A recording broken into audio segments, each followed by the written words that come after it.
Welcome to the lecture series from the International Guild of Occult Sciences, College and Research Society, a nonprofit organization dedicated to occult science truth and your only unbiased source of occult information available in the world today. We're going to cover today a really fascinating subject, and that is why are most occultists failures. And if we go out through history and examine famous occultists in modern times and even in ancient times, there seems to be a real problem with occultists in any way being successful people in any walks of their lives. Now, this is true to a certain degree, and is very true for your average occultist. People attracted to occultism generally are people who are very antisocial. The people that either don't get along with society or society doesn't get along with them. And of course, this is a reason right from the beginning of why they'd probably not be very successful. The rub of all this is we really don't know who is a practicing occultist and who is not. There are many people that are extremely successful and who are extremely wealthy that will not discuss how they got there other than having a particular tool, and we'll talk about this soon, that allowed them to get this wealth. Plain and simple, because so we don't really know. We do know that the people running the world are occultists. The Black Lodge, Illuminati, New World Order use occultism to manipulate and control people and mind screw them. How much of that is actually done to empower what they're doing through demonic or evil magic practices is unknown again. Yet this is going on as well. But it's a tiny fraction. What they do mostly is make sure they alienate people, put you in a strange, perverse environment, and then they own you. Because after all, now you participated in these kind of very antisocial, evil practices. So if that ever comes out, you will be highly condemned. There are two really big rubs in occultism. And that is that the well-known people that are involved in this, the authors, people of note, write a lot about occultism. They talk a lot about occultism. They don't seem to apply it whatsoever and have nothing to show for there. But this is a real problem because it is based on the fact of writers who are the most prominent people in occult fields. They aren't head of orders. They don't talk about orders. They don't talk about organizations because there really is no long-term occult organization other than the International Guild of Occult Sciences. I don't know of any other organizations that have been functioning consistently and have really done anything. I mean, we can talk about the Golden Dawn. We can talk about Wicca. But there isn't really the Golden Dawn. There's a bunch of little groups started that then call themselves the Golden Dawn that are in different areas. There are factions of different organizations around. The OTO is probably an organization that goes back the furthest, but with similar doctrines created by Crowley in the 40s. They probably go back, but again, they have their own tradition, their own warped Crowleyan philosophies, or Crowleyan philosophies, as he liked to be called. He was really into holes, like O's. So when we look at people, who are they, and what exactly have they done? I mean, some people have achieved some sort of success or fame because of the fact they've written books which have become classics. Israel Regardie, Aleister Crowley are two that come to mind. I'm sure there's other ones. There's Waite. and a few other ones. It's really unimportant whom they are. But when you go back to these people, you really find out that, they've achieved absolutely nothing. And they're writers. They don't seem to be practitioners. They're not really manifesting anything. They're writing about the field and not really doing anything. I mean, when you go back to all these organizations and everything else, and you go back to these individual writers, none of them have had much success. I mean, the classic of all classics is Aleister Crowley. And you can read about his life on our links to him. And there are 3 different biographies there on him. And they state what happened to him and what he did in life. And it comes down to nothing more than an occult party dude. That's all he's really ever done. He achieved nothing. He made nothing. If you want to call his writing something of value, the made-up fiction that he produced through his warped consciousness to fulfill his own personal fetishes and perversions, if you want to put meaning into that, well, I guess that's up to you. But, I really have to connect up, what is he did. Did he ever start an organization that he kept going? And we're not talking about taking over an organization like he tried to do. But did he have his own temple, his own group? Did he do this? No, he didn't. And if he did have it for a period of time, he never sustained it.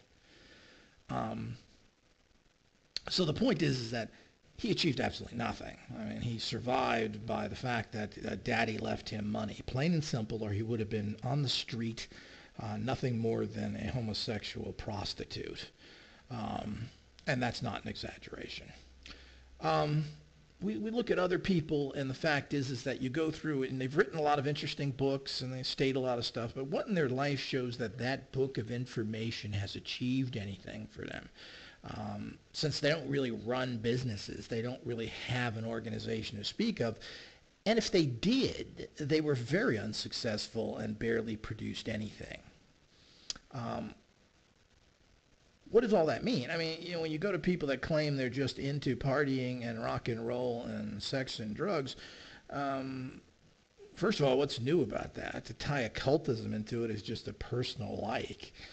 If you write books and then you can't manifest anything for them, or work at menial jobs, or can't produce anything, what does it mean about your writings? Now, again, when it comes to occultism and even to a lot of other things, there's this rub again. There's this inconsistency which makes certain sense. You got to remember that authors are not necessarily good at doing anything practical. I mean, they're writers. A writer's a writer, and that's one of the problems. The writers that are valued out there tend to be just that, writers.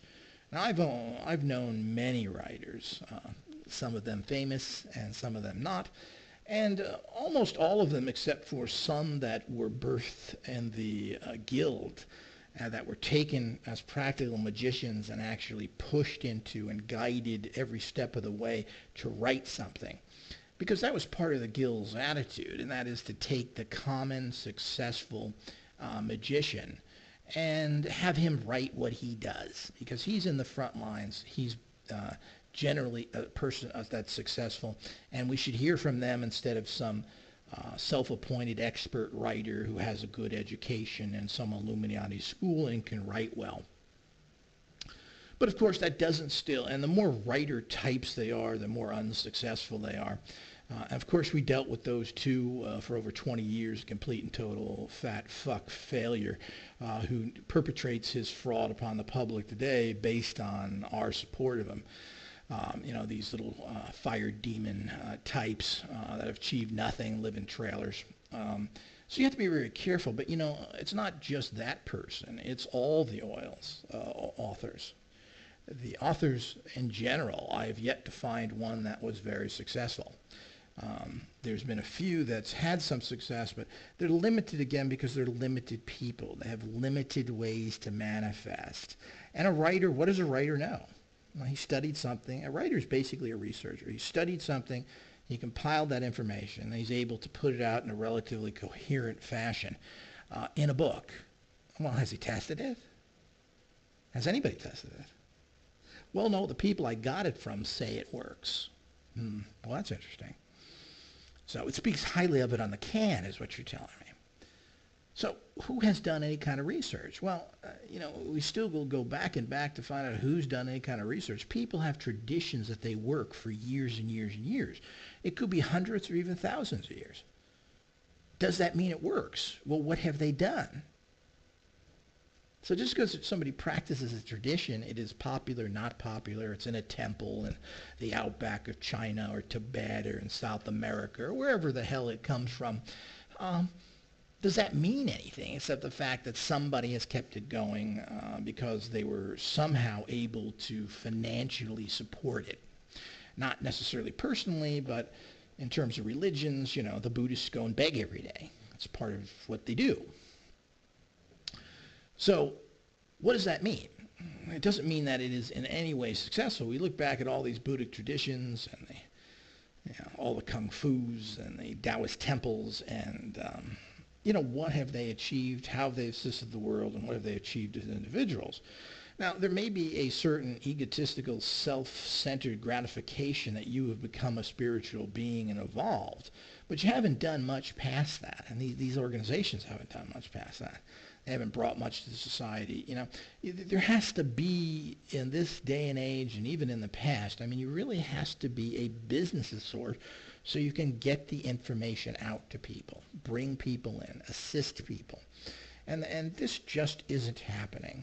Most of these traditions are not even translated into the international language of English that everyone uses. And it's not just English speakers that use English. The entire world speaks English. When you go to a country as a business person, let's say you're French, if you go to China, they're not going to speak French. They're going to speak English to you. And nobody has even done this. So there's a still gap in even communication problems, which are very serious. And most of these Asian speakers and so forth don't speak English very well, don't know how to translate, and even with years of using English, it's broken, it's hard to understand. The Dalai Lama, listening to his talks and so forth, he has such a heavy accent, it's even hard to understand what he's saying. Well, that's not good communication. If you're going to get to the world, you have to be able to communicate well. So when you're judging people in terms of what they've done, there's what something does for you personally, and ultimately, I guess that's what all people care about. But if you look at an industry, and everything's an industry, whether it's religion or spiritual, whatever, it's an industry to a large extent. What has it achieved, and what have individual people achieved? When we go into the Western, we go back in time, none of the magical people have achieved much. There was ancient mystery schools, there are ancient guilds, and these organizations prospered and did build themselves into particular power positions. You could say the Masons have done that, which is this quasi-magical organization, and how they've built up. But in general, it's all come down to the fact that ultimately, it's a military force that determines what happens to a society. The Romans are a prime example. They conquered the world as pagans. They held the world as Christians for a period of time and then lost it as Christians as well. But a certain amount of that, you're still talking they were around for 500 to 600 years dominating the world. So it was a pretty good run. And, almost every culture does that. So it's not the fact that they were just Christians that caused their problems. Many great societies have lost. The Egyptians, who were not Christians, obviously went down as well. So a certain amount of that is transitional for other reasons that is out of the scope of this lecture. So it's really hard to judge that, but what you can judge is military might. As soon as people get decadent and have problems and start infighting, they collapse. They've done it as pagans, they've done it as Christians, they've done it as Muslims, they've done it as every particular type of belief system out there, and that's what really destroys it. But the superior army has always won, and the Romans were basically never beaten on the field of battle for any period of time until they went into extreme decadence and basically had nothing but mercenaries working for them. Rome fell. 80% of the Roman army at the time they fell were Germanic tribes, and they were mercenaries, and the Germanic tribes never really beat anybody to begin with. So they weren't very good warriors They were kicked out of everything, every place, everywhere they went. So to build your entire society based on groups of failures is not very smart to begin with. But anytime you build it on mercenaries, and it's a long story, you're going to have problems ultimately. So it boils down to that in terms of the bigger picture. It really gets down to military might. And this is just a reoccurring factor over and over again. Now, when it comes down to individualistic, and it comes down to actual groups, we still have problems there finding people. With all the great stories of Solomon and the great Jewish magic that everybody believes in, all these seals, all this evocation that everybody's into, is all based in the Judeo-Christian, Egyptian, that whole center there. The Jews wrote everything down, or at least were able to keep their documents. The Egyptians, Sumerians, all these people wrote down a lot, and it was all destroyed by conquering people that came in there. The reason why we have anything from these people is because they carved stuff on stone, which was not easily destroyed at that time. But the Jews were able to preserve their knowledge somewhat, and how much intact it is or not, we don't know. But all these spirits that do all these great deeds and are able to do all these things that are listed, and all these fallen angels that we know of, all come from that tradition. But that tradition has been a tradition of basic failure. If we want to even carry that into the Christian tradition hasn't done that well. I mean, they grew as a power, but as soon as Islam rose up, Christianity has been under major pressure and is losing converts, while Islam is gaining converts to huge extents. And Islam has been capturing and dominating the world ever since it's been in existence, and particularly after Muhammad died. They have conquered all of North Africa, all of Spain, parts of northern Italy, and were pushing into Europe. And if it wasn't for their own infighting, they probably would have captured all of Europe as well and been ruling it to this day. So that's an interesting history of the violent nature of Islam, which has always been a conquering force and taking over things that have absolutely nothing to do with them, like the so-called Jerusalem and that area. You know, Islam's only 1,500 years old. Christianity is 2,000. Judaism is 4,000. So basically they came in 500 years later and claimed all these sites for their own. Doesn't make much sense. But this is not a discussion about that. I don't want to get too caught up, but it does fit into everything of what happens. So when you look at these things, again, Islam expanded not because of great magical power or religious beliefs, but because they killed people by the hundreds of thousands and millions and held that. Most of Islam's information came from the ancient Greeks, their building capacities, their capacities to which at certain particular times were great, their architectural abilities and so forth. That all came from the Greeks, which basically came from the Egyptians. So here again, it has nothing really to do with occultism per se. It has to do that. But let's get back into the magical realm. As we go back to a lot of ancient sorcerers in medieval times, etc., none of these really can be, there's no historical evidence talking about one particular person that was able to massively control. You hear about kings and queens and armies, and what exactly were they able to do doing direct magic? Well, there doesn't seem to be any. I mean, there's certain stories and certain things, and it comes down to this very individual thing of what you can achieve in your own personal life using this. And when you start expanding past that, unless you're a king that uses magic, and this is what happened with a lot of different empires, since they all had their own magicians, their own group of hired wizards, sorcerers, whatever you want to call them, that would work for them, and these empowered their empires. But here again, there doesn't seem to be a direct correlation between one magical style necessarily beating another magical style, as has been said with the King Solomon and all of the Jewish empires and Judaism are all destroyed by the Romans or someone else. Their reigns were not for very long periods of time, and they may have built some great temples here and there, but those were all destroyed and taken over, mostly by the Romans and anybody else that came after them as well.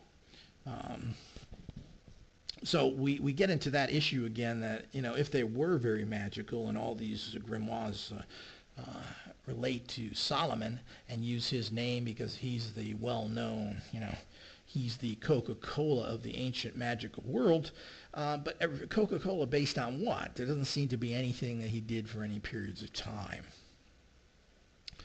So here we go again of the effectiveness and magic in general.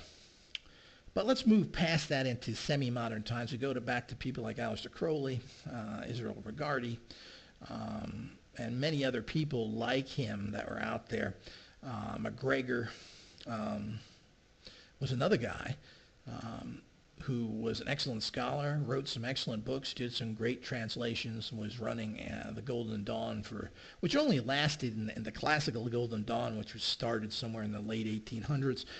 It only went into the mid 1900s, if even that, as an organization.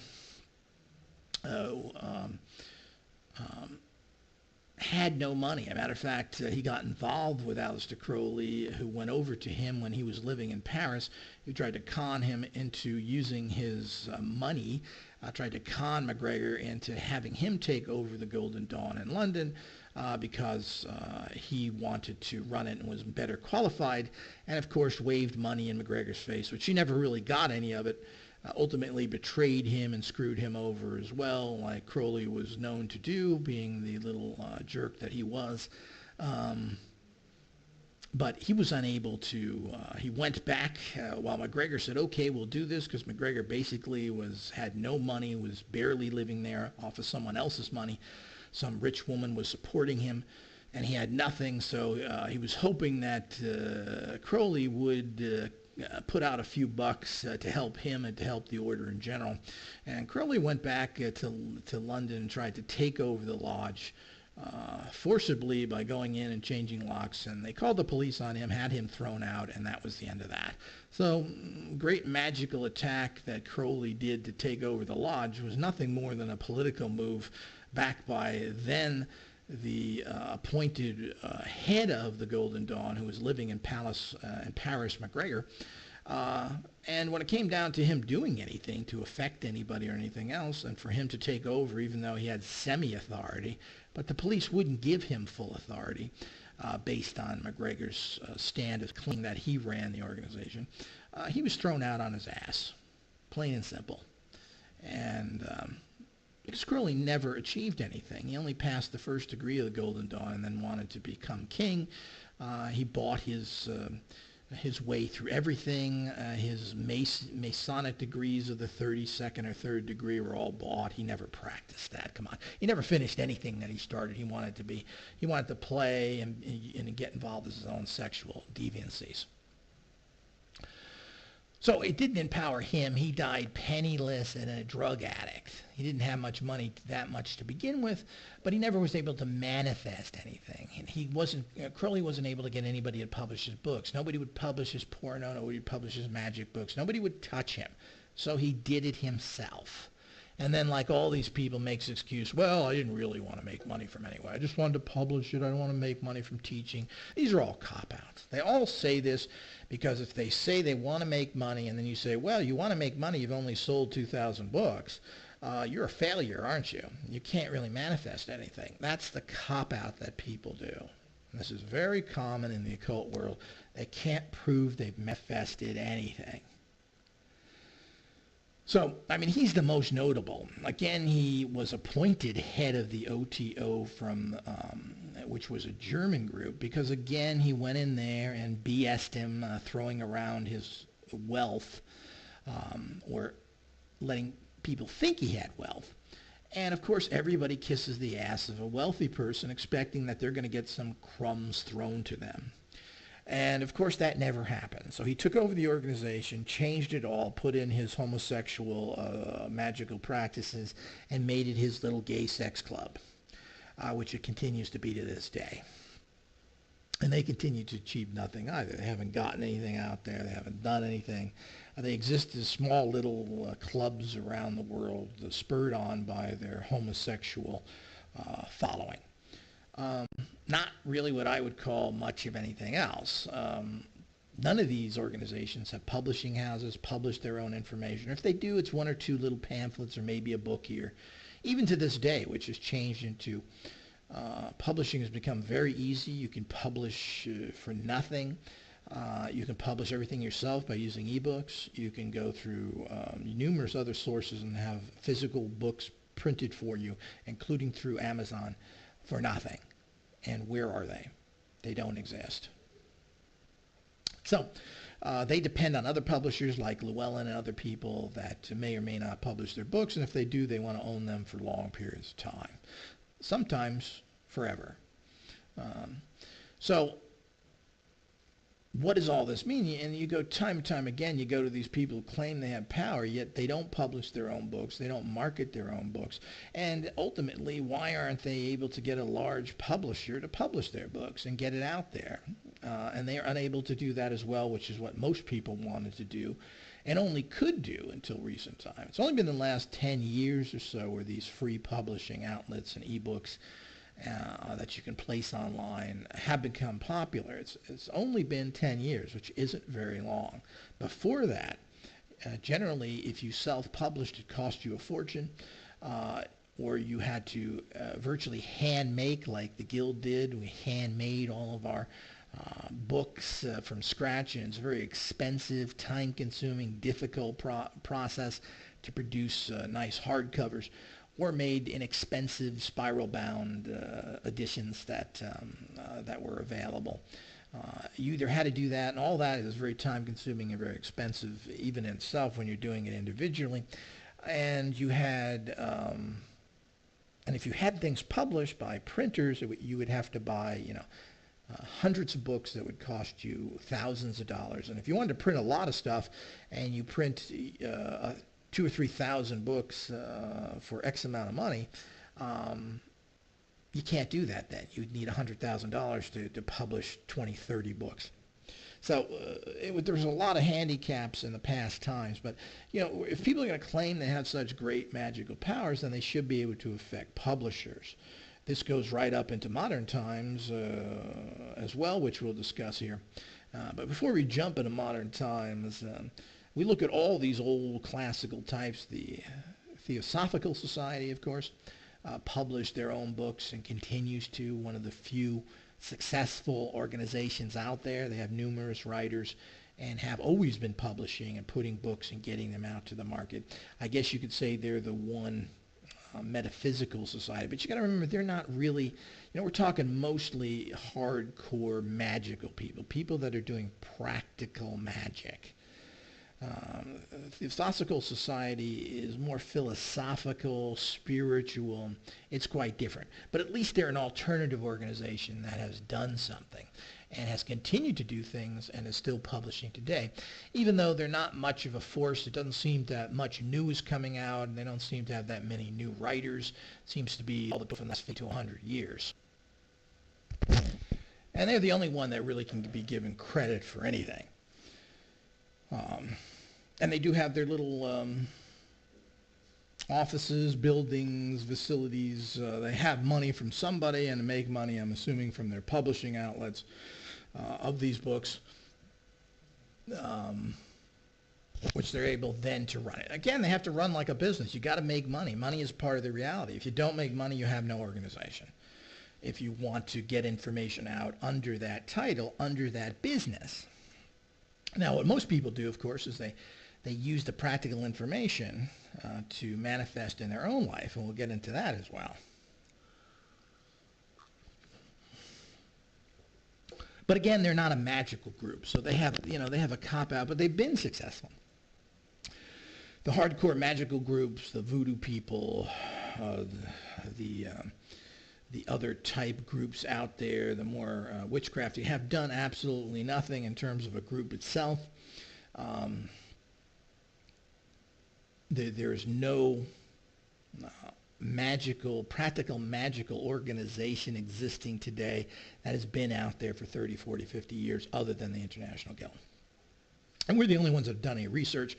We're the only ones that have tested and communicated with the public and know what works and what doesn't work. Everybody else has a tradition that they invent or take over and write their own material, and they're invested in it and they sell it, and that's it. And it generally doesn't go anywhere, and it's very much stuck. So, I mean, there are hundreds of little groups that have come and gone selling little courses from Druidic to Runic to Wicca to sorcery to everything else. And they haven't done anything, or they're just strictly a business themselves. I mean, there's a few publishers out there, obviously, but these are not organizations. Again, they publish everything. Obviously, Llewellyn's been around a long time. Azure Green has been an occult distributor for 30, 40 years. They've been around a long time as a purely occult organization. They were known as Abyss for many years. So they've been able to manifest, build their business, and they seem to have done quite well. One of the few successful occult businesses out there. But again, it's a business. It's not really teaching or tradition per se. They're just selling any products that they can, any books that they can, etc. So it's a business, one of the few occult businesses that do well. And since we're getting into that, I mean, generally occult shops don't get any either. The plain simple fact is that there is not much money in practical occultism. There's money in certain spiritual paths because the rich and powerful and those that want to cop out, go and steal from you all week and then want to go on the weekends and play the spiritual guru. People like Richard Gere and other people claim to be so spiritual and seem to live in a very crude, common world. Marry crude, common people instead of people on their own path. I really wonder about these people and their ultimate sincerity. They seem to be pretty messed up that their life is not dedicated and they're not with people that seem to be dedicated to that path. Tom Cruise is another one who wants to marry every little cutie pie little actress and then thinks he can convert people. Well, isn't there anybody in Scientology, Tommy boy, that is good enough for you? So... you want little actresses and you want to bring in people that are Catholic, that are 19, that you think you can mold. You really think that works? Well, it doesn't. You've went through wife after wife. You're a failure. And if you think you have any kind of system that actually works, you're a prime example of why practical so-called mental control systems don't work. Not only once did it fail, it's failed for you numerous times. You can't keep a relationship. And it seems to me if you can't do that, you got a problem in general. And that goes for anybody in these systems. So occult shops, and every time I see an occult shop anywhere, I try and go in there and see what's going on and what they have, etc. And all occult shops make their money from doing rituals. They're basically just ritual reading places. They rarely make any money from the selling of products. There's some successful occult shops and a chain of them in Southern California reaching into Nevada, which has been alleged that they are involved in a Black Lodge and they're making money and behind the counter doing other things. They're well-stocked, nice little stores, and there are many of them, but you have to wonder if they make any money, period, from really sales of occult products, because there just is no market there. Yet you can do quite well doing rituals, and I've known stores that have done that. I know a woman who ran a store in San Francisco, California, an occult shop, and of course she made all her money from doing rituals for everybody. And of course the Vice Squad came in and was getting a big payoff from them, which forced her out of business eventually, because she didn't want to keep paying off the police. Same old. I've known other people who've opened shops and have shops, and it all boils down that they're not making money selling candles or oils or anything else. There's a tiny market for this. They're making money from doing rituals, love spells, money spells, etc. That's where the money is. Psychic readings, astrological readings, these are where the money is in occultism, and it's very hard to make money in that in general. You have to build up a clientele. They have to go to you often. It's like any other type of business. If you were a doctor or massage therapist or whatever it is you do, you have to build up a clientele that will come to you frequently to make money on it. And it's very difficult to do in alternative health, and it's very difficult to do in occultism, and near impossible in occultism when you have a shop or so. So they don't do very well, these shops in general, except if they do those areas, and there is a fair amount of money in that if you can get a following. But generally also these shops are run by occultists who have no business background. They don't know what they're doing, and it's very much of a word-of-mouth proposition that you go through, which is extremely difficult to build any type of following. Very, very difficult. So that's the other problem when you get into the modern occultism and so forth. Even in big cities and like New York, Los Angeles, Chicago, I mean, there just isn't that kind of following. People are lazy. They don't want to learn magic per se. They want someone else to do it for them.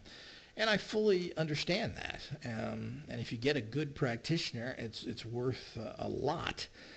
Even practitioners need other people to do certain things in their own life, because when you're connected to problems, it's harder for you to deal with them than having somebody on the outside. But the market for oils, candles, occult supplies is not very much. Even in training material and everything else, in this day and age, there's massive amounts on the web.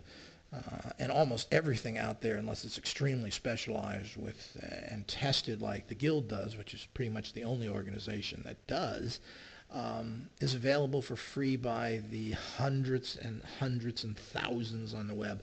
You can pretty much find anything you need there. The problem is knowing if it's any good is one of the big problems, but it certainly is out there en masse.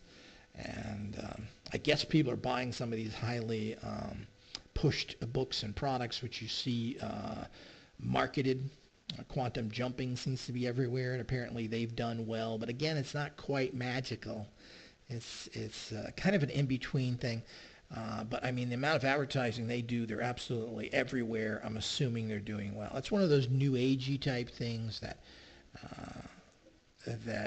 there are little tiny markets you can get into and do well if you find the right thing, know how to market and do it. And there's some occultists doing this now, particularly the black magicians, which are out pushing their garbage by doing marketing. And I guess all this marketing works to some degree, but of course I'd also like to see how much they actually are producing.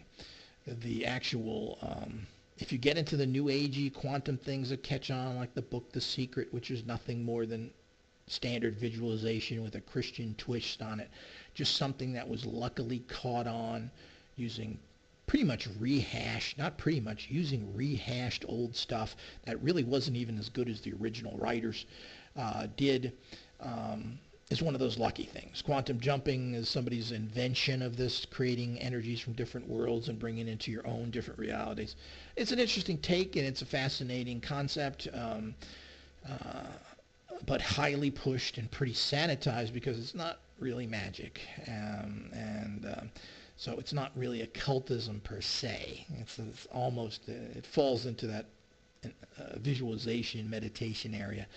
And if you can get into that area and you find something that clicks with people and it becomes a popular thing, like pet rocks in the 70s, there is some money in it for however those things run.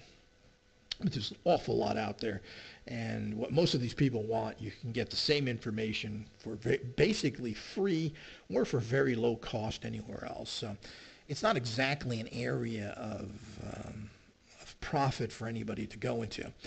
It can profit you as an individual by using these techniques to empower other world practices, meaning if you're in another business selling cupcakes and you use magic, you're going to sell a lot more cupcakes. But you're not going to sell magic.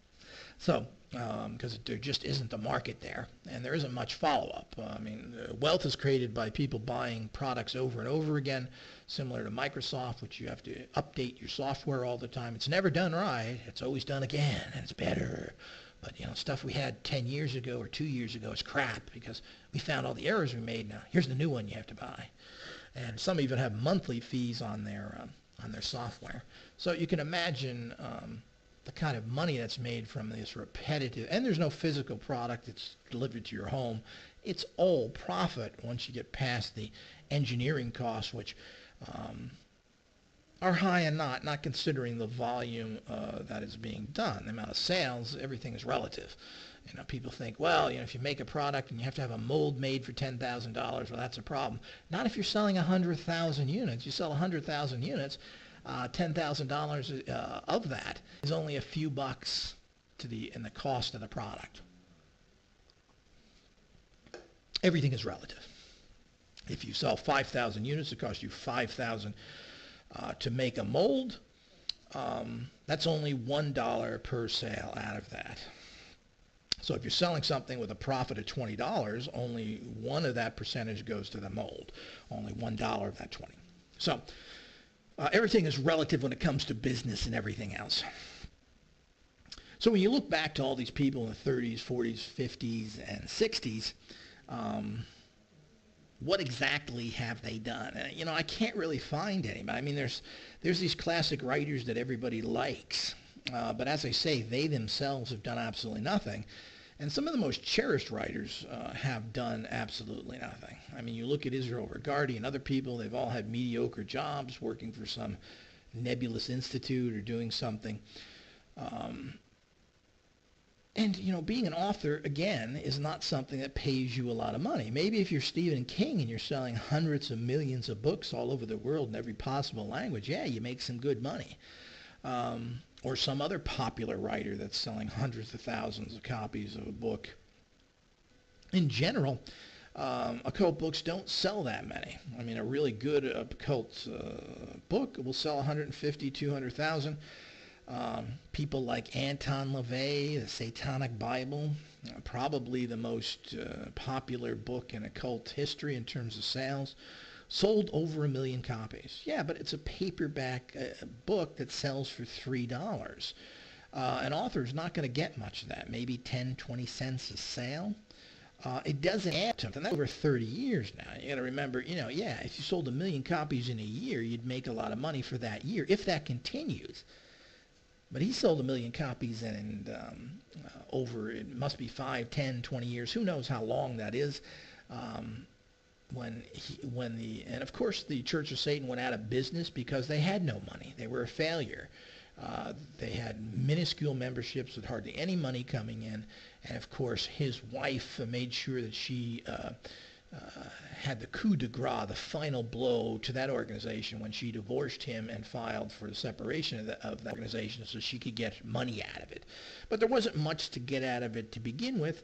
And at the time of that, he claimed that his income at that time was only $20,000 a year. And this is in 75, which was okay for 1975. Certainly not anything that you would call special. But, I'm not sure if it was even okay in that aspect. $20,000 is a very small amount of money in general. With all the sales, with all the books he did, with the organization he built, there was no money in it, and that's what killed the Church of Satan. When he tried to change it over to make some money from it, it was too late. And the idiots involved in that organization, or at least some of them, rebelled against that, wanting to keep this some sort of churchy nonprofit that made nothing. But how do you sustain an organization when you do that? You don't. If you don't make money, you can't survive, plain and simple. And if you try and survive without that and you do it part-time, then you have all sorts of problems as well. So when you look at all these, who else in these time periods? Crowley was a complete failure. His books didn't sell.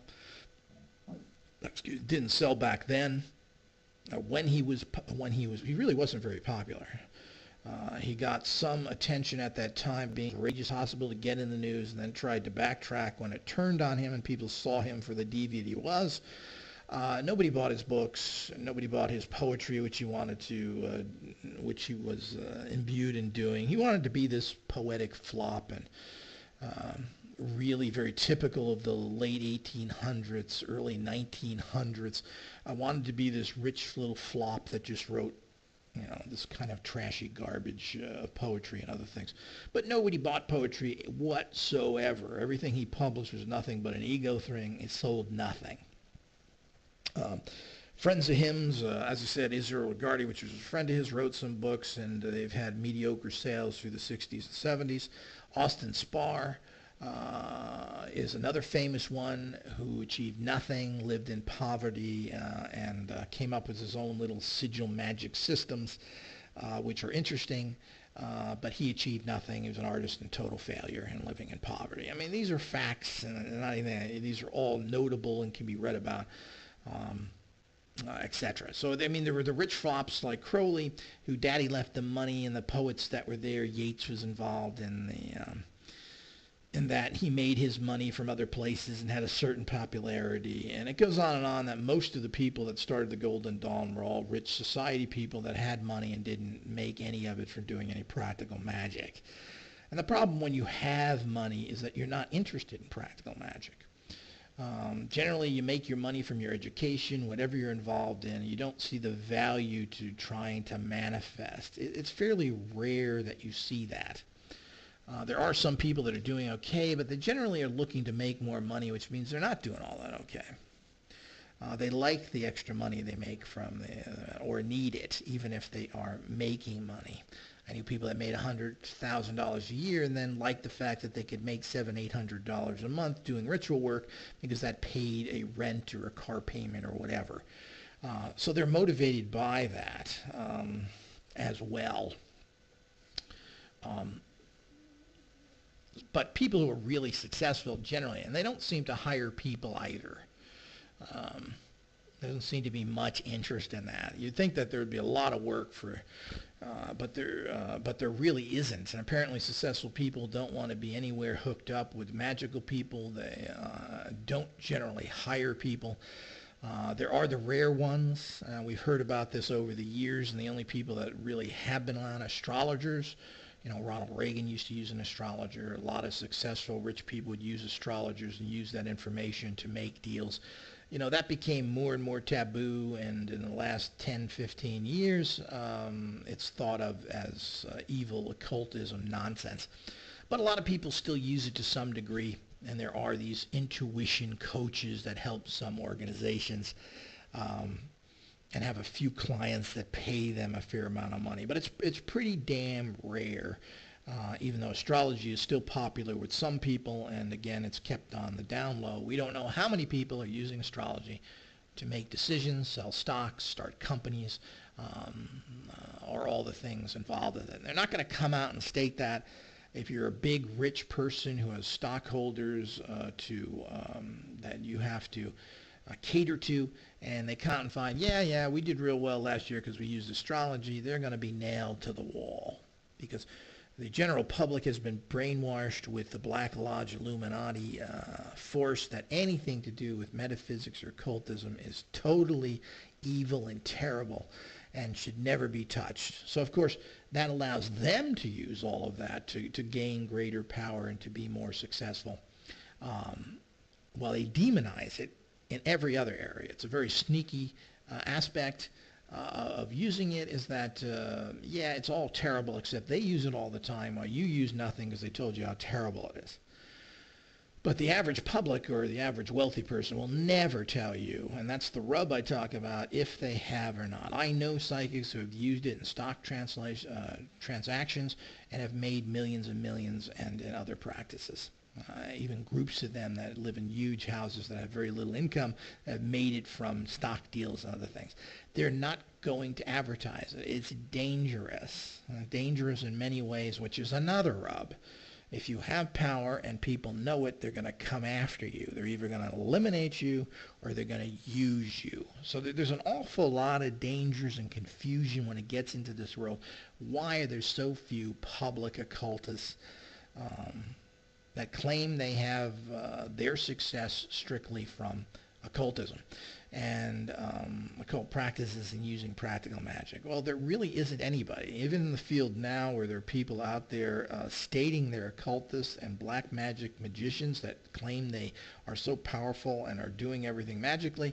They have nothing to show for it, even though they keep insinuating that you can have mansions and anything you want in life, yet they don't have any of it. So And the same thing with all these popular machines, which a few companies have made some good money on. But the point is, they're making money from selling their machines, not using their machines. There are all sorts of potential security problems, national security problems that could be blamed on you if you have some sort of power. If you're able to manipulate things, if you use it to win the lottery and state that, or use it to manipulate stocks, they're going to come after you, and they'll find some reason, and probably do it in secret, saying that, that's stock manipulation, that's inside knowledge. They'll find somebody to do that, and they'll throw you in prison, or you will disappear one way or another. So, these are the rubs that it makes it very difficult to prove anybody. But noted occultists, noted authors who are out there stating what they're doing are all failures, almost entirely. I've known a few authors that on base level witchcraft magicians were pretty good, but they never made enough money from it or could figure it out other than the business that we sent to them for ritual work. And they were never able to build their ritual work up to be in a full-time basis, even though they were good magicians and able to manifest pretty well, because they didn't have any business smarts. They saw their money could only come from working a 9-to-5 job, because that's their mentality, and that's the other rub. Poorer people, the common people, don't know how to make money. And as we actually discuss in the Foundation series of what can I manifest, which is critical knowledge that everyone needs to get, that inexpensive booklet and that inexpensive audio lecture, is the fact of what can you manifest? You need to have connections of where money and success can come to you. If you never talk to anybody, you have no way of making money, and you do all sorts of rituals to generate money, how's it going to get to you? Nobody's going to pound on you. And this is a prime example of people who are looking for relationships. My classic line I used to tell people is, you're not going to find somebody who's going to pound on your door and give you a blowjob. It ain't going to happen. They're not going to knock on the door and say, oh, you called me? Let's go in. It isn't going to happen. You have to be out there. You have to be contacting people in some sort of manner, and the more direct you are doing, the better, because you'll pull things in faster and better. But how are you going to pull in large amounts of money if there's no way it can come to you? Now, as we discussed in there, and I don't want to belabor that too much, there are ways of getting stuff from, quote, out of the blue. But this is rare. The bottom line, if you're a stockbroker and use magic, and normally you could maybe gross hundreds of thousands a year, you can gross millions a year using magic, because you have ways of that money coming to you. Now, the average occultist doesn't. Most people seem to be people who don't make much money, who are people that are not in touch with general society, are not well educated, and have no way of money coming to them. It's just the reality of it. Just as you're not going to find too many boxers that are well educated. Basically, these are street people. It's part of that culture. The people going to boxing gyms are people as a career, or people that don't have any other opportunities. It's generally not something you pick. Generally something, well, yeah, I'm a Harvard graduate, but I'm at the boxing gym. The gym here is a career. You're not going to see that. So these are all the rubs where things get very confusing. So the people that generally get the higher jobs, go to the more advanced colleges, are not the people that are using practical magic. And if they do use it because they're smart enough, or because they're in sort of Illuminati clubs, they're not going to discuss that with you. You'll never find it out. So there's a lot going on behind the scenes that we don't know about. But that's very hard to measure. And of course, even there, as I've said, while there are core groups doing practical magical manipulations, summoning demons to control trying to control a lot of masses, a lot of it is just mind screwing to control you. They get you involved in perverted Black Lodge practices of molestation of children, murdering animals, and doing all sorts of other things. You've just got into a club you can't get out of, because now you've got the stink, the disease on you. That you can't get rid of. They've got you.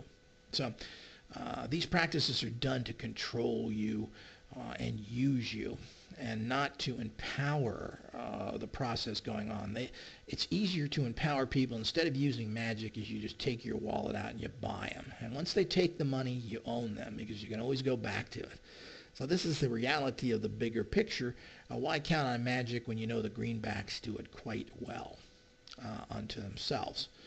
But holding people, manipulating and blackmailing people, you've got them. That's why there's so many homosexuals involved in it, because homosexuals are very easy to blackmail because it's not an acceptable sexuality. So nobody really wants to be known as a homosexual, or few in the bigger world, because there is a lot of prejudice against it. So all of this is part and parcel of this very confused of why does the average popular occultist out there, anybody who has a name, is really not saying it. Now, these people that are coming out now that claiming that they have such great power, that they're black magicians, are coming out and stating they're doing everything from killing people to everything else, yet there is absolutely no proof that they have achieved anything except the proof that you've bought their products and they've taken money out of your pocket. Now, I would like to see from at least one time for somebody like this to be driving a Ferrari, living in Malibu, and having endless lifestyle of bimbos over their house, a lifestyle similar to what we would consider Hugh Hefner Playboy lifestyle. I'd like to see one person achieve that and then say, well, I've done it all with magic, and then show me how they've done it. No, what they've done is they've sold books and products to you, and they've made their money that way. So we know the rub of announcing you've got it somewhere else. But when you paint yourself into a corner like they do, you're going to have to put up or shut up.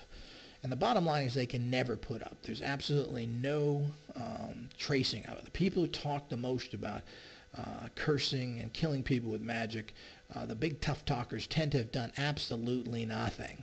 And we've tested people time and time again with this, and they fail. There are some people good at it, and there's some people that can do it, and it is possible, of course. But these people that write books about it and talk about it generally are not the ones that are successful at it.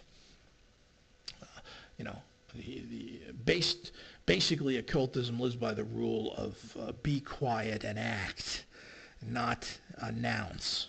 The problem is if you're going to sell products, you get pushed into an arena, and then you get pushed into the arena of having to make claims because the occult public, the people who buy these products, want to hear Mickey Mouse claims. We've seen this, of course, this has been true since the beginning of time. And of course, the old statement is the sucker is born every minute. But we've seen this in the 70s, particularly Parker Publishing books, which everyone is aware of, and are nice, interesting little books. Some of them are little gems. Most of them are a bunch of very base systems that are nothing more than a fancy name. Some are quite interesting, and they give you some very advanced information. But these books were 200 pages, and 180 of that was all filled with, Bob did this and got $50,000 came to him. Bob got a new job. And there's endless amounts of these as filler of people giving you testimonial type books of how well they did with it. And Parker Publishing was actually even sued in the 70s and lost that case with all these claims they made because they couldn't prove any of it. Some book even stated it was a patented technology, and it wasn't, and they lost that. And of course, nobody's going to be able to prove occult power, and you can't make claims of supernatural empowerment legally either. And I believe rightfully so. It's the same thing with making healing claims. Well, I think everything should be available to people, any kind of healing methods you want, including any type of occult methods. You shouldn't be making claims that this is guaranteed and will work. This will cure cancer. Well, it might help you, and maybe you'll be some that can cure cancer with using this. But to make that claim and to take in hundreds of thousands of dollars when it's unlikely that will work in any mass amounts is plain and simple fraud. And it's the same thing with magic, where people are telling you can have mansions, you can do this, you can do that. Well, you can, based in a very particular way of manifesting. And then people make claims that they're godlike people and have these abilities, and they haven't. I mean, these 33-year-olds making claims like that is really amusing, living in apartments in Arizona somewhere. I mean, it's just absurd. But people buy into this because they make outrageous claims, and they have slick advertising. But, it just amazes me that people get away with this in general. But let's not, magic works and works well, but you have to know the foundations of magic. You have to know what you can manifest. You have to know what it takes to manifest, what your core abilities are. These are all laid out in the Foundation series available through the Guild, which is so much critical, important information that you really need to read and understand that information on a very high level. And but when you go into all this, where is it? Where is the manifestation? If we go into ancient times, when all this was created, of course, most things come from medieval. Most of the grimoires that are popular come from medieval times, and which were basically Christian-based times in Europe. So they all have a huge Christian influence to them. If you go before that, you go back into a certain amount of Judaic pagan practices. But we've already discussed the Jews really never achieved anything. The Egyptian Empire lasted for a long, long time, hundreds and hundreds of years. I don't know how many hundreds, maybe 1,000 years. If you go way back, maybe several thousand years, these different. But, there were different empires. The Sumerians before them, the Babylonians, etc. All these cultures eventually were destroyed by some other military or invaders coming in, the Hittites.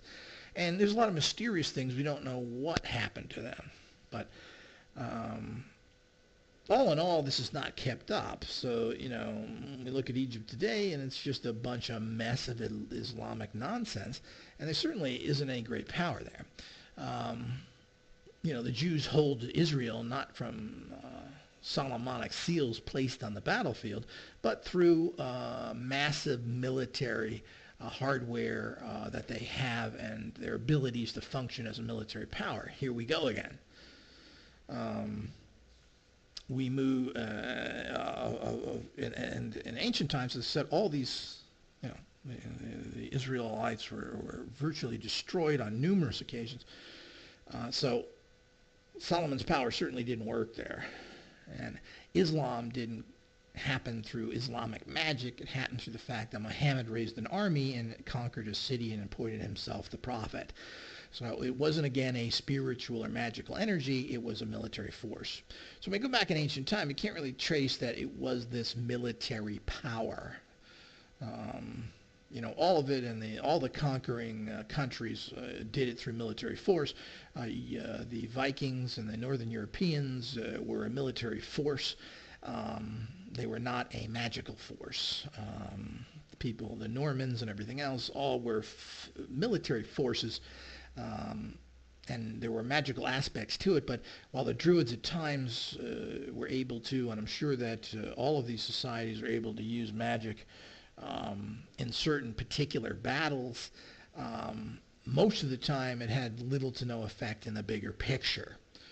There are some incidences that we could say has. The kamikaze, the Mongol attack on Japan, and certain rituals were done which may have influenced huge storms coming in. We don't know entirely there, but it did destroy their fleet and stop the invasion of Japan. As a general rule, they did not come back after that. There was a time when Constantinople, the Byzantine Empire, was attacked on all sides, and by using rituals to, of all people, Mary, the mother of Jesus, a storm came up and wiped out these fleets as well. So there are very interesting things there, and I'm not sure if that collates with bad storms in that particular time of year, but it did happen. It happened when everybody was there. So I hate to say that, because you would think that the enemy would know when was good season to go there and not to go there as well. So there are instances of that have changed, but ultimately Constantinople, the Byzantine Empire, fell mostly because of internal problems and lack of support. But again, their Jesus or Christian energy did not save their ass in the end. Which again is a fact, and we just go on and on with all these things. It's hard to differentiate religion and magic, which I'm trying not to get too much in religion because, we look at the Middle East today, and obviously great Muhammad ain't taking care of his people because they're murdering each other all the time. They're being invaded by superior militaries and being destroyed easily and quickly. And because they're poor and live in mountainous regions, guerrilla warfare is something that's very hard for a military to handle, especially when they really don't want to. But fighting guerrilla wars is always tough and generally never been successful by any large military power, including the Romans, who had problems with this in certain areas, like Scotland and the Picts. But in general, the military force has been the ones. Now, we go into medieval times there, where all these grimoires that everybody's using are famous from, and again, it doesn't seem to be a particular kingdom that has been using these that has been successful with them. We're talking about, in general, occultists were not allowed, and it was only Christian doctrine. Now, how many people had astrologers and other people on the side, we don't know again, but I'm sure there was. But you're still talking about the Christian doctrine and Christian empowerment in general. But again, we can't point to any particular successful group. One people in the 1800s who's popular was Aleister Lavey, who was actually an ex-priest, but obviously couldn't keep it in his pants, and was gently thrown out of the Christian priesthood, and then wrote these semi-occultist texts, made up a lot of stuff that he interpreted in his own way, that then, who was French. Then other people came in and translated his books, like the deviant Aleister Crowley, and he added all sorts of stuff in there to fulfill his little perversions. And again, distorted this literature. But he wasn't very successful either. He sold some of these books. He's well known today because he's written these and they've been translated. But after all, he was just nothing more than a failed priest. And didn't make much money. And we go on and on. Didn't live all that long, like none of these people do. So, they don't have anything going for them of living long, living prosperous, or anything else. I mean, in general, if you're a popular occultist and you're writing about it or running an organization, you generally are too busy doing that to be successful. And that's one of the other problems, is that a writer's a writer. They're too busy writing, doing other things. If you're running an organization, you get too involved in the business, and you end up doing business and not doing the other things necessary to move on to other levels. So that's another rub of this. But we're just looking in general. Can we point to anybody or any practical system? We look at, voodoo and hoodoo, and all these have been very popular in the last 20, 30 years, especially with the advent of all the Latins and Mexicans coming in. Santeria has jumped up. We've always had a huge influence from the blacks coming in from Haiti and in the South. All these people tend to had influence in those particular areas, and there's been a lot of gossip. Now, there's been a few people, we've covered that Anton Lavey was a failure, but that's kind of more in the modern age. We'll get back to that. But when you get back into the older, Marie Laveau, the famous voodoo priestess, who was very successful, made a lot of money with her voodoo trade. One of the few we can point to who appears to have been successful. And there's very little left from her except for a few books, because she was busy making money. She wasn't busy writing books. She wasn't an author. So, you see that again? See who the people who are successful are? And I'm sure there's a lot of people like that were actually practical occultists making money in their own town and area. They've done quite well. Like some astrologers now. You can make a lot of money as an astrologer if you get good following, and you get a lot of people paying you $300-400 or more to actually do your charts for you and talk with you about it every year. You can make quite a bit of money. So I'm sure there's a lot of people like that, and of course you're never going to hear about them. What we're trying to do is pick out somebody who's written a book, who's done something, and every single author that I can point to hasn't made any. And there's other people that claim they make money from magic when they're just basically street criminals. And people don't seem to be, if they're authors, they or work for a particular publisher, they're making peanuts. And then they write these books on magical systems, but they're not applying it, they're writers. And they're doing research to rewrite these things. So, and we'll get into all these actual modern people. But, right now we're looking back in the 50s, 40s, 50s, 60s, 70s. Who are the people that are popular there? And even in the birth of that time when occultism was really accepted, as we can see even from the Parker Publishing books, who published hundreds of these alternative magical and books, and which are very interesting. A lot of excellent alternative healing books, these systems weren't known, like reflexology and other healing methods that were very unknown at that time. Just really the pre-birth of all the alternative medicine. You never heard from these people again. They published books 30, 40 years ago, and they never published another book. Or they maybe have published one book, and these are only 30 years after that, ago. I mean, they may have published a book 30 years ago and then came out 25 years ago with another book, and you've never heard from them again. And a lot of these follow-up books are really bad by these authors. They never really had much to say after the first book, and they never went anywhere. So these books were never revived, they were never republished. The authors never came out to do anything else, never wrote books for anybody else, and didn't use their magic if they weren't able to, and there may be some legal problems of who owns these copyrights. It's very, very confusing. A lot of authors give their copyrights up for life, and the publisher owns them. So even if you want to republish, you can't, and that may be the case with Parker Publishing, who has been sold to one company after another. We don't really know what's going on with that. But they certainly didn't write new books and certainly didn't get those published. You'd think that if you could write a new book and you already had a successful book, that either your old publisher would publish it or you could find a new one easy. I'm afraid that's not the case. And you're talking about, 50, 60 authors at least, maybe several hundred you've never heard from again. Now, a lot of these people had their own practices and their own things going on, and maybe they didn't need to write more books. You wonder why they wrote it to begin with and how they were approached, etc. I find all these things kind of strange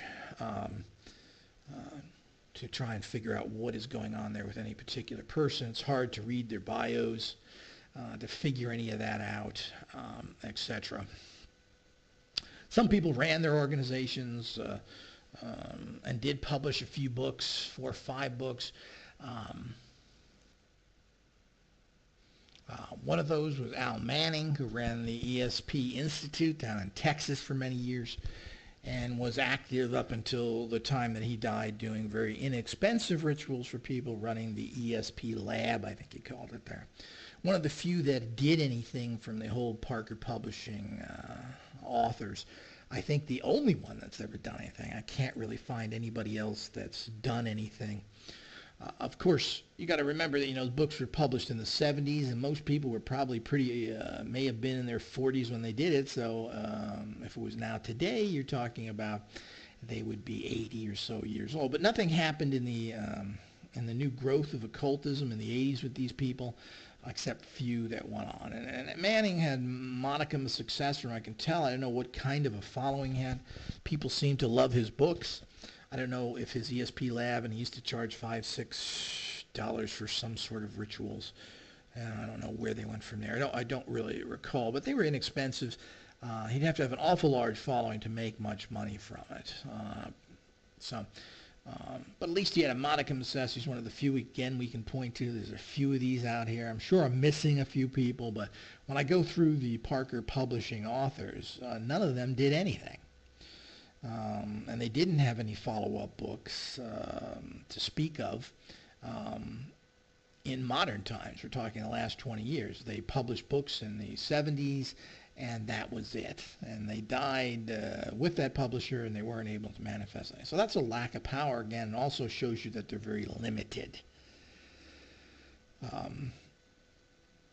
In the 70s, again, we deal with Anton Lavey, which I've covered, which had a popular club for, really, you're only talking about less than 10 years, about 65 to 75. Maybe it started a little earlier than that. But then it died because the organization died. It was a fad. It was interesting. It caught on in the wild, crazy 60s and got a certain group of people that were alternative types, and was successful because he was in a particular part of the world that tolerated that more, San Francisco. But ultimately, it was a total failure. So, I mean, we've got all the rest of these, and of course, all the rest of these people, we can go into different authors and what they've done and not done. But in terms of groups, where are they?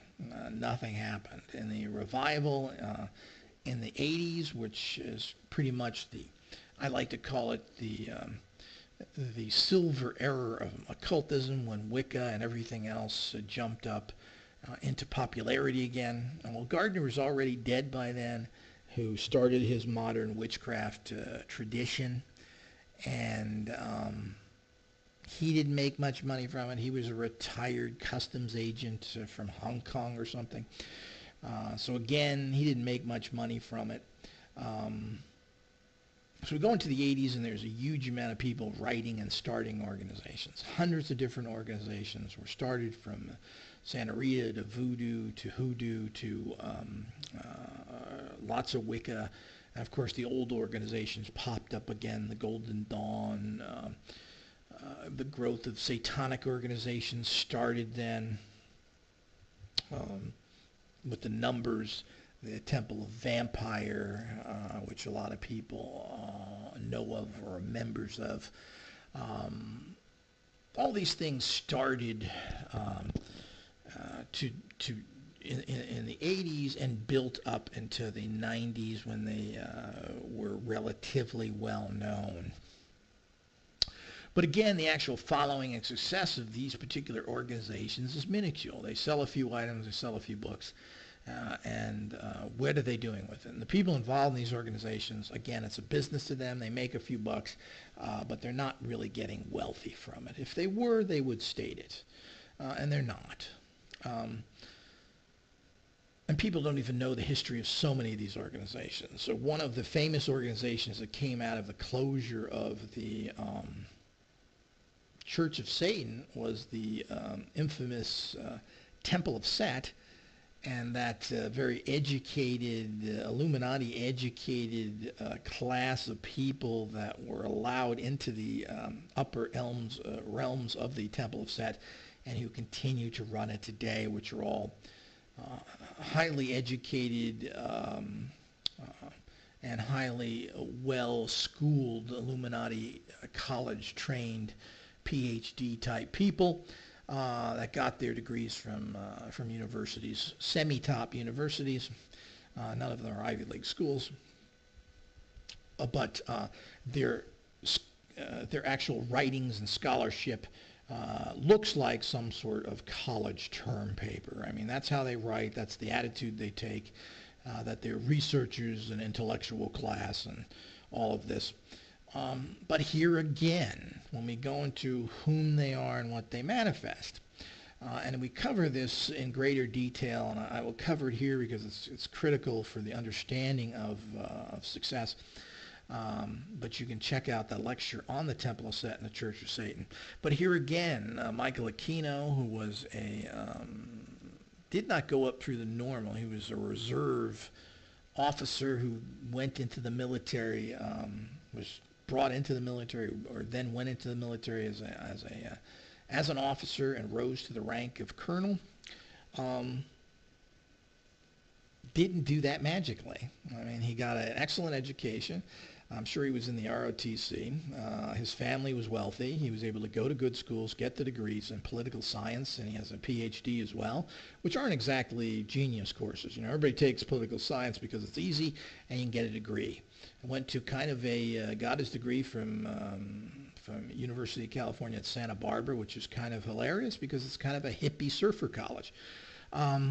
And here's this military guy who goes into the military during the Vietnam War, which everybody hated and hated the military at the time. So it shows you the kind of alternative thinker he was, that he was going into something that everybody else found disgusting, into a situation that nobody justified and liked. Even the more hawky people didn't like Vietnam because it refused to win the war.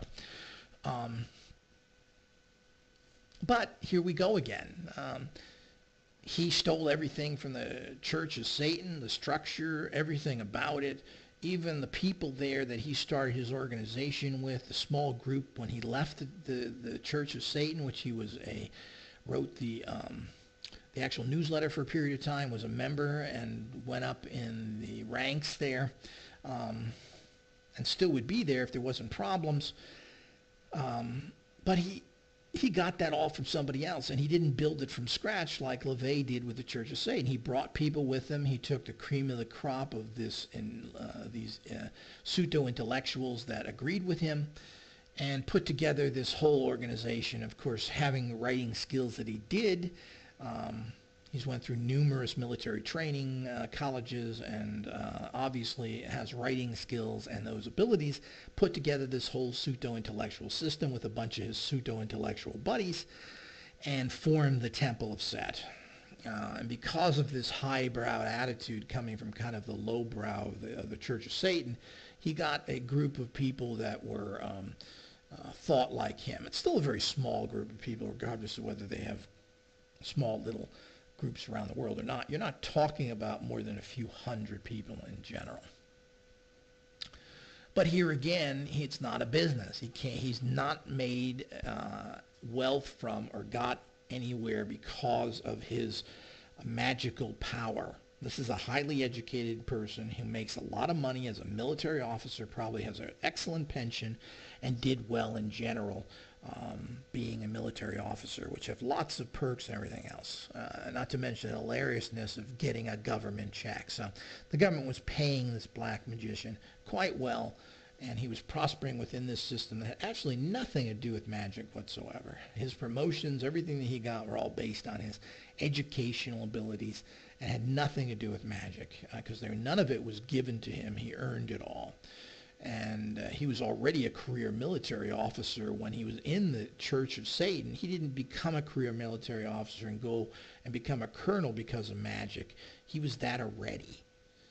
The people he brought in, again, he hasn't published much of anything except for his own group. There's nobody publishing his books out there then. He was making no money from it, used it in no particular ways. He had money again. He's a Crowley type person. Mommy had a lot of money.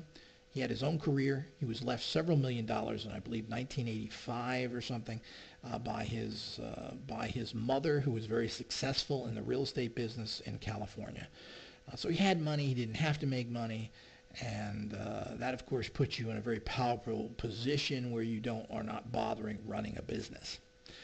His second in command, a guy named Edred Flowers, otherwise known as a.k.a. Edred Thorson, who's written so many runic books, who's heavily involved in Nazi magic. That's his thing. Another well-educated person who probably comes from a fairly decent family but has never achieved anything. He's working at, apparently seems to be some sort of city college in Austin, Texas. He's not working for any big university. His books have sold okay, but again, he's not making much money. In the 80s, when he was selling his stuff, it was done extremely poorly. They were typed pages.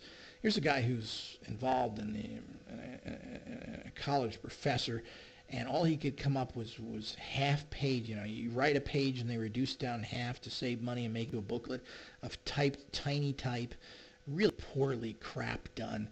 This is he produced. Apparently he married a woman who was a Jew, which is hilarious, him being a Nazi. who was related to Simon Wisner, the publisher, who was big in publishing for many, many years, who got his first book published. The most successful runic writer of all time is Ralph Blum, a Jew, and the Book of Runes is selling millions of copies and has been for 20 years now. It's still one of the #1 bestsellers. The Book of Runes.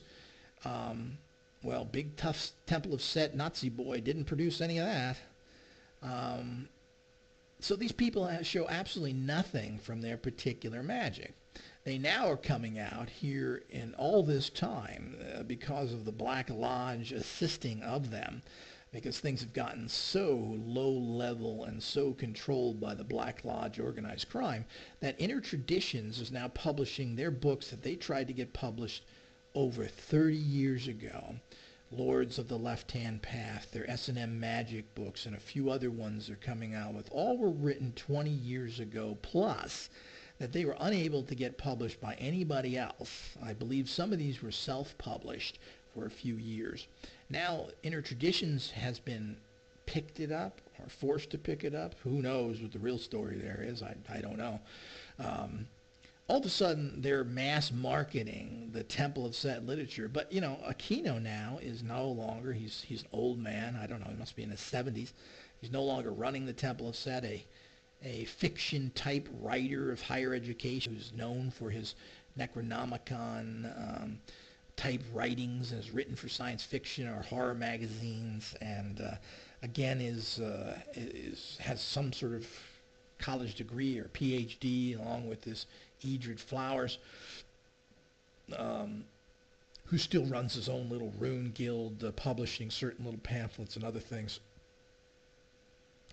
But none of his books have sold all that much. And of course, thanks to his Jewish wife's father or whatever that he was related to, whatever that is, he was able to get a runic book published, which then allowed him to get other books published. But that is not magic again.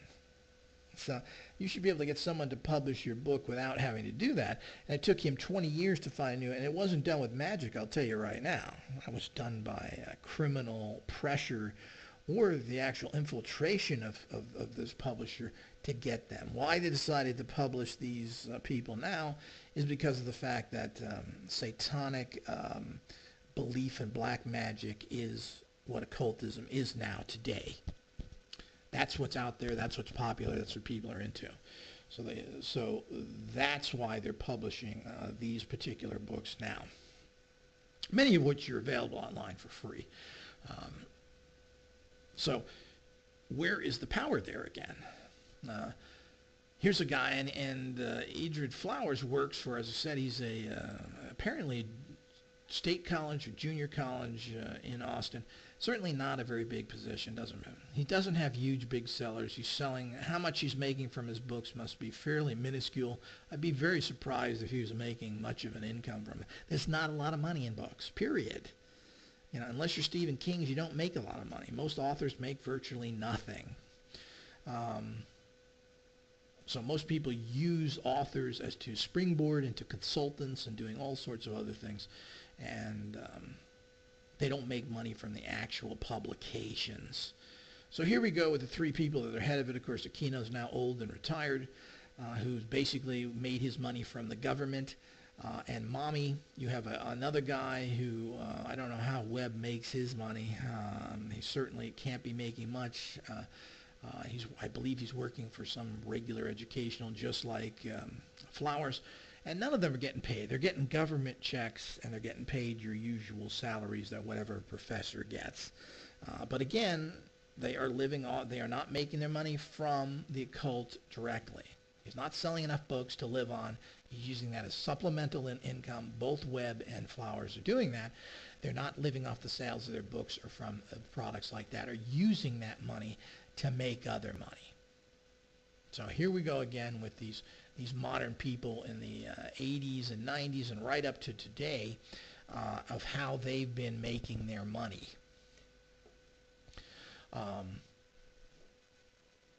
Besides them, I mean, there's been people that made money, and of course, again, we want to stay into the occult practical magic. There's your channelers.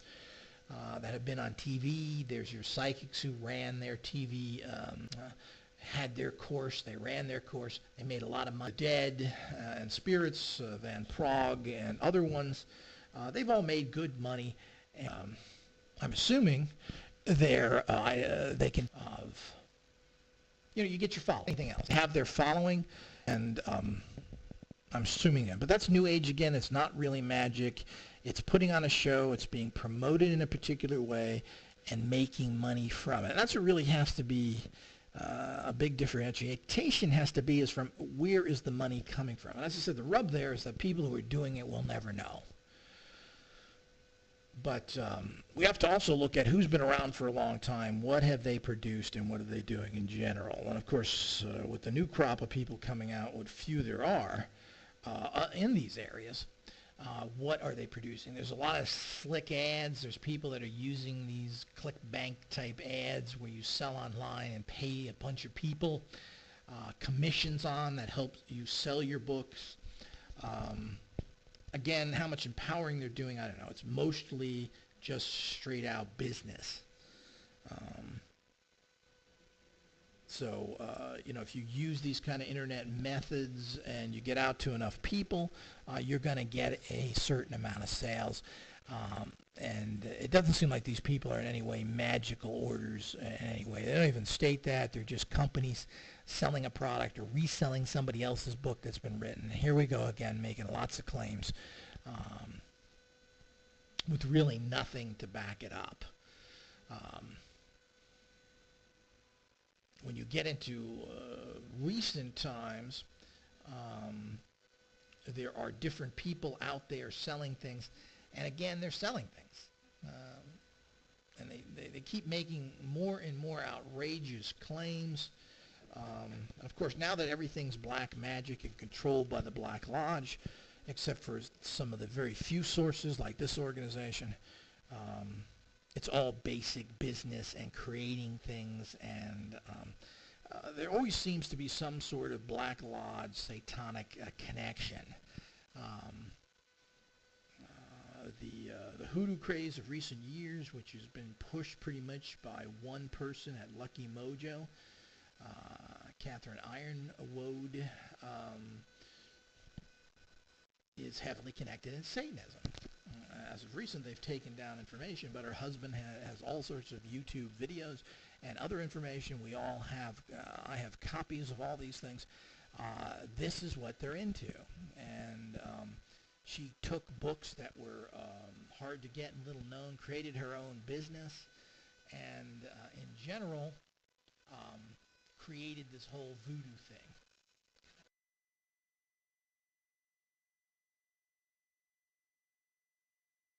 So you have these situations who has pretty much taken these obscure books and has created an entire business out of them. And there's nothing wrong with that. I mean, that's obviously if someone wants to do that in any field, that's totally up to them. The problem with Lucky Mojo is the fact that ultimately they're Satanists and they're empowered by what is alleged to be the Black Lodge, and they are supported and have built their businesses from that. Basically, Ironwood has no magical background whatsoever. She's a comic book writer. She's an old hippie. She has a bizarre, younger, satanic husband who will help you make deals with the devil. I mean, that's what's really going on there under this guise of hoodoo. Now, and this is one of the problems, of course, with Edred Flowers, who originally came out as this Germanic runic order, when basically this guy was second in command in the Temple of Set, and basically is a Setian, a satanic Setian Nazi magic practitioner. And that's what they believe in. The Order of the Trapezoid was started, which Edred Flowers ran, or I should say was taken from the Church of Satan, which was their Nazi magic division. And he is a scholar of German, apparently, and even attended university in Germany. And So that is his background, but ultimately, they hide behind Nordic and runes, which in many aspects have absolutely nothing to do with the Germanic culture whatsoever. Runics are Nordic culture. You're talking about Scandinavians. There are no runic monuments in Germany whatsoever. So it's another one of those hoisted and pirated systems taken by people and taken by the Germans in World War II, who made up this entire mythology with the Nazi belief systems, which is only 30 years of their entire history of a country, which this is where this guy was operating. He was involved in Nordic and Odinist groups for a long time, and very few people knew that basically he was part of the Church of Satan's trapezoid order. Yet they don't hide it fully, just like in Lucky Mojo, of course, until recently. They had links to her husband's satanic activities, and until we brought them into a focus here and let people know about them, which they have recently been removed, even though we have copies of everything.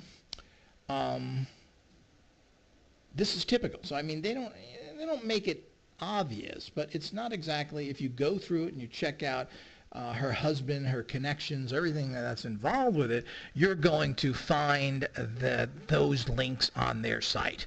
And it's very typical of the Illuminati, is that the Illuminati does this kind of stuff and lets you know what they're doing in their symbols.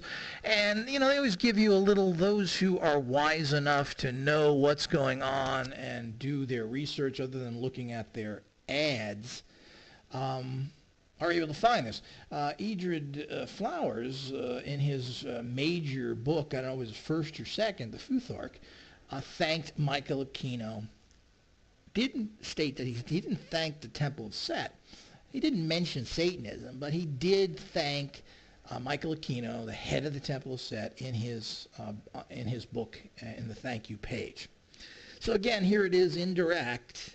It seems like it's very few people would even know Michael Aquino back then in the 80s, unless you were informed in that area. I happened to have been informed because I was tracking the Temple of Set for a long time, and with me, and I was able to. But I doubt the average person was able to do that and able to understand that fact at all.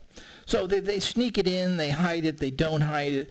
Again, that's a typical disinformation technique of the Black Lodge, is that you state something, then you state the opposite, or you give a little clue. Well, I wasn't hiding it, I thanked him. Yeah, but you didn't say Michael Aquino, the head of the Temple of Set, and you didn't mention Satanism in your books at all, or Nazism for that matter. All this is interestingly not mentioned.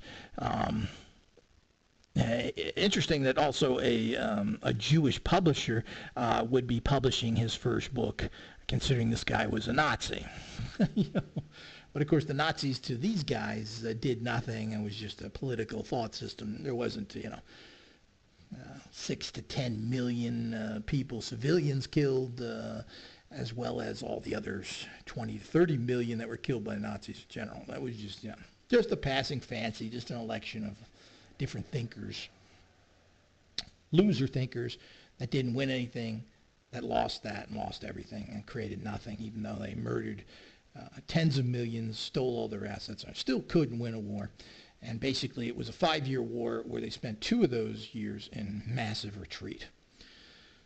It doesn't speak much to that system if you're following. Again, if you look at what the system manifests. But I mean, that's what they're into. I mean, they've done these rituals. They're heavily involved in that kind of, because they consider the Nazis to be a independent kind of thinker, alternative group, when they're just a bunch of murdering fucking bastards is what they were, and nothing else. So it's really amusing, but I mean, here we go again, tracing people's success things. So you have this Lucky Mojo, and they create this system. They're assisted by the Black Lodge, it appears, and they create this whole thing, create an industry, all based on the fact of this particular, ultimately, her religion, who she claims to be a Jew, never was a practicing Jew apparently, is basically based in Satanism. It's hard to believe that her husband is making pacts with the devil for you for a fee, promoting Satanism as much as he can, and she's not involved with it. After all, she married him and knew what he was doing and his involvements with it. It's interesting that her daughter seems to have somehow become a big-time surgeon in San Francisco, and this is all stated on her site. These are not nothing that I know specifically. You can go to her site, read her bio. Her daughter is a surgeon. How she got through medical school, paid all those enormous fees. But it's also interesting that the Illuminati and the Black Lodge are directly connected to the entire medical industry, and they own every doctor. Whether you believe that or not, that's the reality. Because they're easily blackmailed, and how do you think prescription drugs get to these criminals that sell them on the streets? But apparently her daughter, which she makes no problems listing there and stating that she's a surgeon in San Francisco, which I guess having that reputation would be the only place to get away with that, is right there, which is interesting as well. Apparently that's from a different husband who she's divorced from, not the guy she's with now, who is quite an odd cat man, really odd cat. Let's go online and check him out, babes. So with all that, it's interesting that you find this behind it. Here you find behind this runic organization, you find the stinking scum of Satanism. You go behind hoodoo of this particular organization, which hoodoos claim to be very religious and Christian-based, which is what Southern witchcraft was very much based in. You find the stinking foul odor of Satanism yet again. It's very interesting that you keep finding these things behind these organizations.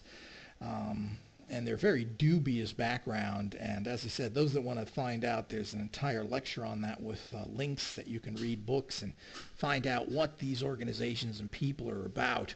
But we're talking here, without repeating that information, what we're talking here about, we're talking out is success. So here we go with the black magic people. And these we can call the these people are operating today. Don Webb and Lucky Mojo are businesses operating today. And their actual magical success seems to be linked to the satanic Black Lodge and not to their magical abilities. We certainly know that the Temple of Set has proven absolutely nothing, being around for 30 years. Whether Lucky Mojo used magic to empower her small business, I would assume so. I'm assuming that some of her success has done it, but she's a very good businesswoman. The typical Jewish ability for business, apparently, if you want to use cliches. She has a long history of working hard, of knowing how to use computers. You can tell by her labels on her bottles the comic book look of them. She was able to put up sophisticated websites because she dealt with all those and was able to move into the new medium of the web based on this. And having she doesn't seem to have a college degree.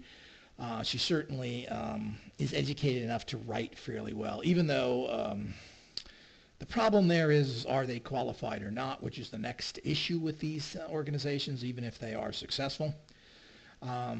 I found her writing to be very poor, very badly written. Her course I find to be the lowest of all levels. Very written to the average moron, which maybe her customer base is, which tends to be people that are very poor and ignorant, are hoodoo practitioners. That's not condemning, it's just facts. Certainly aren't the more educated people. The primitive type witchcraft attracts a certain level of educated people. The products she sells are just cheap junk. So she has no occult background. Her biography's up there. She's done nothing but be self-taught. She's blabbed onto these books of Hyatt's, which are horrendously bad books, and there's a whole information on that as well. Just poorly put together. Basically, the guy was a Christian bishop or minister, whatever the hell he was, for the Anglican Church, who then interviewed all these poor pagan black people and somehow got them to tell him all his secrets, all their secrets. So the credibility of that entire book series, and even just trying to read it and get through it, is a nightmare above nightmares. Not to mention, it's also written in Southern slang of the 30s or whenever these are written, which makes it even more difficult. So she went through and took out things and created this whole thing and then produced very cheap products to back it up, which basically are just transmission fluid oils in fancy little bottles with cute little labels on them with a drop of herb in them, which just goes against any real magical understanding, which I don't see any of it there. And she's not classically trained by anybody. She hasn't taken any courses. She hasn't been a member of any lodges. At least she doesn't state any of this on her site. I doubt if she is. The only thing we do know for sure is that she's 100% connected with Satanism, and that Satanism, we all know, is connected to the Black Lodge one way or another. She also seems to be a horrific researcher. She's made all sorts of improper statements about the guild itself and the people in the guild, and she also attacks everybody, calling their traditions and the books that they wrote fake books on hoodoo and voodoo, covering the last 40 years. And this is on her site again. All these were fake systems, and somehow hers is the best, I guess. She didn't invent hers. She supposedly got information, being the poor Jewish girl that she was, and this was told to an associate of mine, that she was terribly victimized in Berkeley, California, no less, by everybody who hated her because she was Jewish in Berkeley, California, most liberal spot on the earth, full of academic Jews, hippies, and everything else when she was coming up. And the only people that treated her good were the poor black people. And I don't know where those people were in San Francisco, California, that she had so much communication with, since her mother worked at Berkeley. To begin with, and that's where she got, and then she learned all her information there, supposedly with the help of Hyatt books, and that's really where her knowledge comes from. She has a fairly slick website, has put together nice products in terms of their looks and their kits.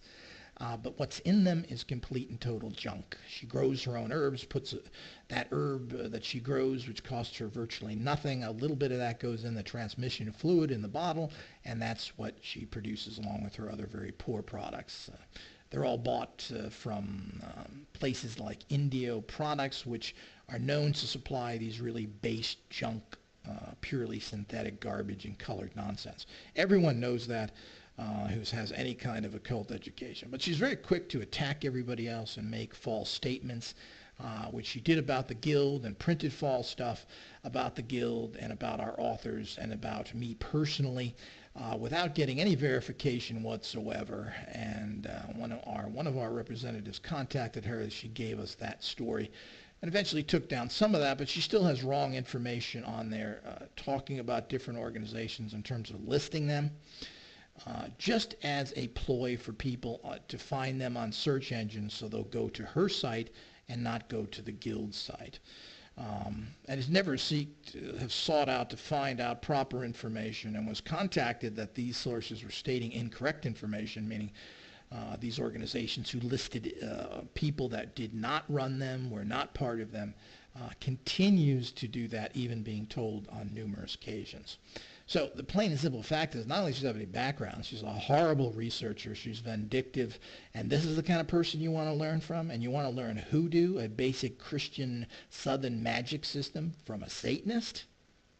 Well, that's really interesting. So this is the filth behind there. And in terms of success, I guess she is successful. Her business seems to be doing well. She has 13 employees and must be making a fair bit of money there.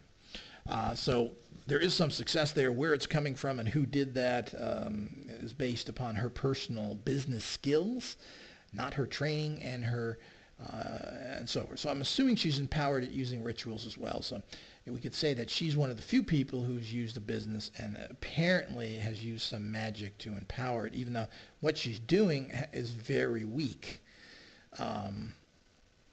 But at least there may be something there. But, you know, when you find something there, you also find, well, what's really behind that? Yet when we go to the Temple of Set people, they're all major failures. They never sold very much. Their books aren't the #1 selling rune books out there. They've sold a fair amount of copies of these things, made very little money, and are still seeking, even to this day. Edred Flowers is... is having inner traditions publish his books. So again, he's not doing it himself. Doesn't have the business skill, and I guess he's happy with the very small royalties that publishers pay, because there's not a lot of money in it. You're giving 60% discounts to distributors, and all the things that go into the cost of making a book and everything else. You don't make a fortune from it, and authors are not paid a lot. People only recognize, just like movie stars.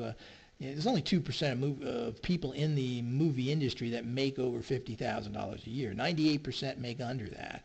That's a statistical fact from the movie industry itself. So everybody looks at the big stars and say, they get 20 million a film. Yeah, but how many big stars are there?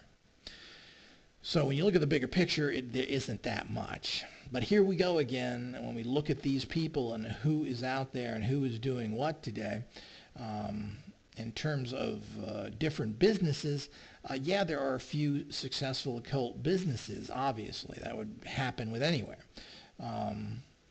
In terms of occultists that have made money from using their magic directly without even out of business there doesn't seem to be very many successful people. As I said, Lucky Mojo is one of the few. Abyss is probably doing okay. But I mean, again, here we are. Very few people are using occult power to actually be multimillionaires and said, well, I've done it that way. There isn't a multimillionaire that's come out and said that. And again, we go back to the rub. Did they do it or not? Because it's not a very good thing to admit. But all of these authors and these other companies, how much Llewellyn does and the few New Age occult publishers out there, and there's very few of them. In terms of occult publishers, there's very few of those. And they're tiny little companies that don't make any money at all. And, they're famous for their limited editions, which means they can't keep publishing the book because they can't afford it. So they make an expensive edition, sell it to you, and they make a couple of hundred of these, 500, whatever it is. That shows a business that doesn't know the business and basically can't afford to do anything. And those small occult publishers all seem to have based in and are assisted by the Black Lodge. They all have satanic names.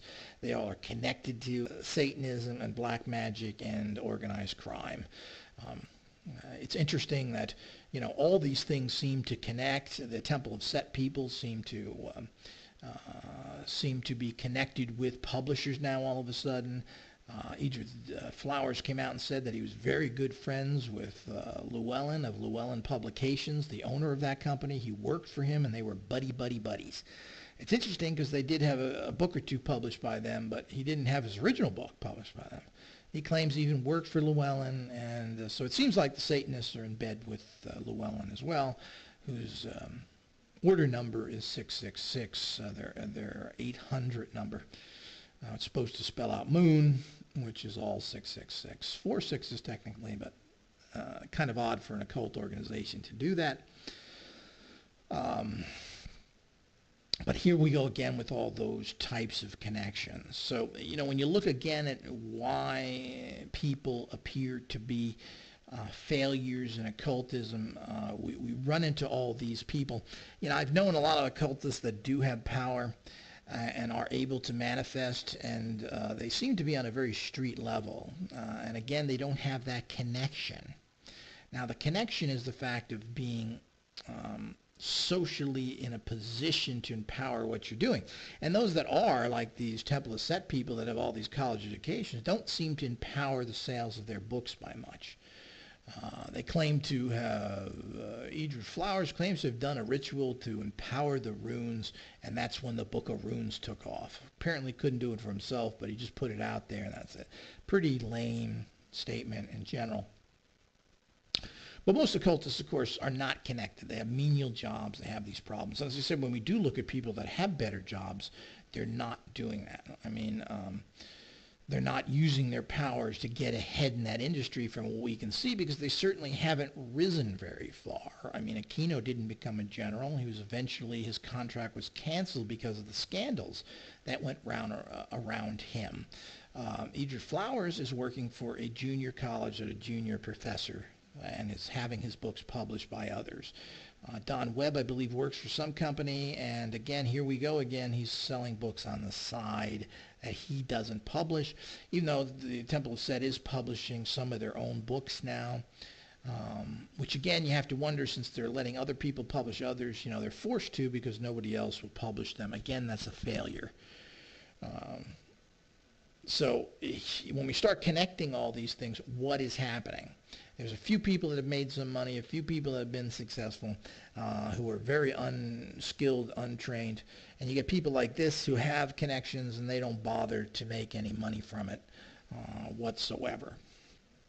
I'm sure if they did, they would announce it. If there's something happening that I don't know about, wouldn't they be announcing how well they were doing? And they're not. They're running organizations for their own particular ego fulfillment.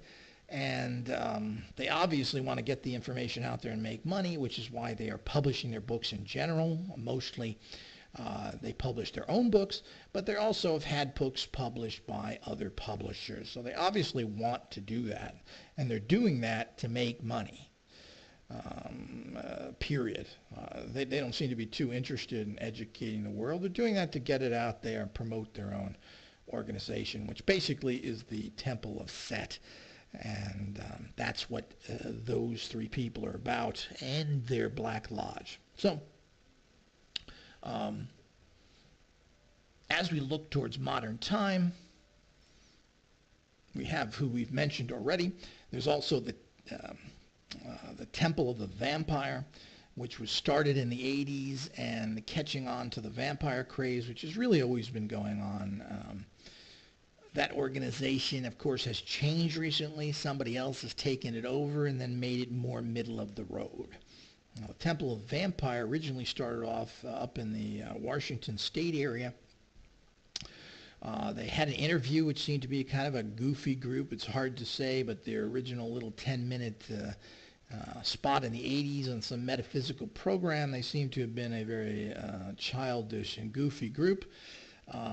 If you look at their literature even now, the God form they show looks exactly like a gray alien. They also stated in their literature that that's who you prayed to, offered your soul to, and ultimately their God was an extraterrestrial God. The Great Vampire was basically a gray alien, and that was what they believed in and where you had to offer your soul up to. Now this has changed to a more satanic individual thing of philosophical and using personal energies, and away from that original information, which is all out there. You can still get, and you can see these actual pictures of what that their God entity looks like, and it's irrefutable exactly what it looks like. And they stated it throughout their entire literature, and there was nothing special about it. The minute they got past their little Hollywood hype, it turned into standard magical practices, nothing new. And they had mediocre success again. I don't know what happened to the original founders, but I tend to think like the Church of Satan, and basically they were very close with the Church of Satan while it was still operating. And of course, Church of Satan is still operating under different people now, but they were connected to all the satanic other groups, and the Temple of the Vampire is considered a satanic organization, and that's who they are best suited to communicate with, and have been. And now, as I said, it's much more traditional Anton Lavey Satanism is what the Temple of Vampire is about, and there's no praying to gods and offering yourself up to this god, which basically is an alien entity. But they are all connected with the whole satanic group again.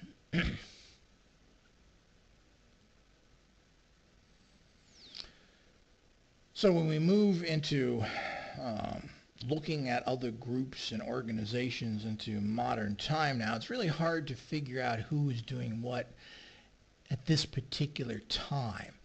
There are people that have that huckstering marketing out there, but it doesn't seem to be any standout occultist out there again, even though everything now is black magic and Satanism,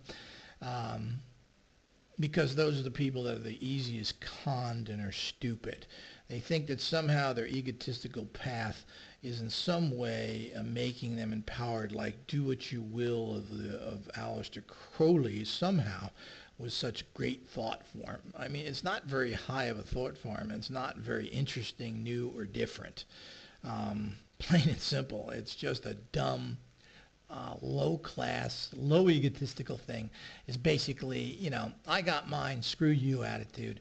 I'm going to do what I feel like, and that's that.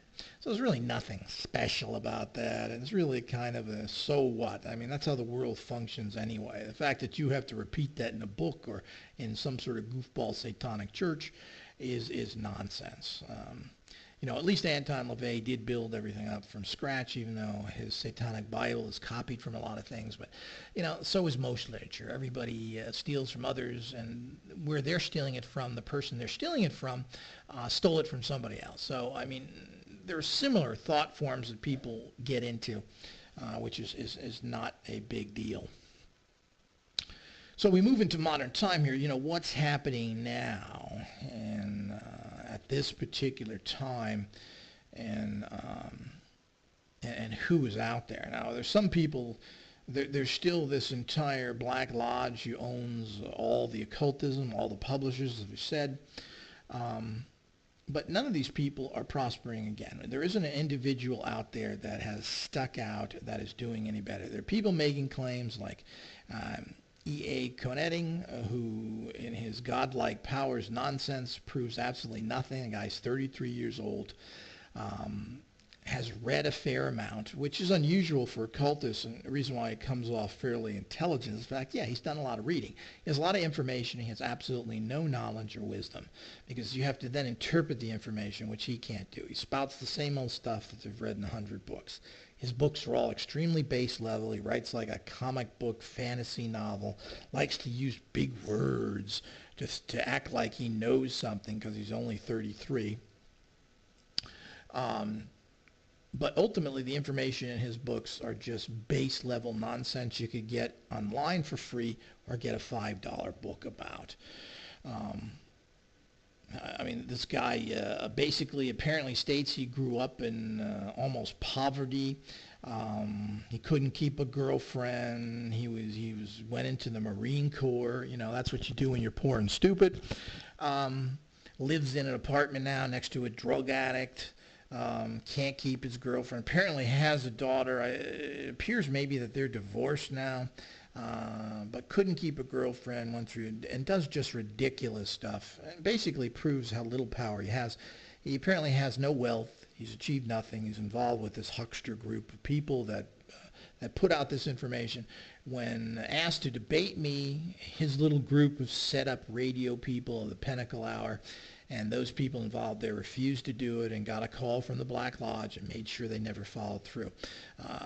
They don't want to talk to an educated right-hand path person who can show them up for the fools they are. They want to keep talking to the little goofball Satanists they can get $50 out of, I think, for his nonsense trainings and his books, which are just rehashes of old stuff that he's put into his own little version. Godlike powers of what? He makes videos doing rituals where nothing happens, and then says it all happens in the mind. Yeah, that's what schizophrenics say the same thing. That's what crazy people. It's all in your head.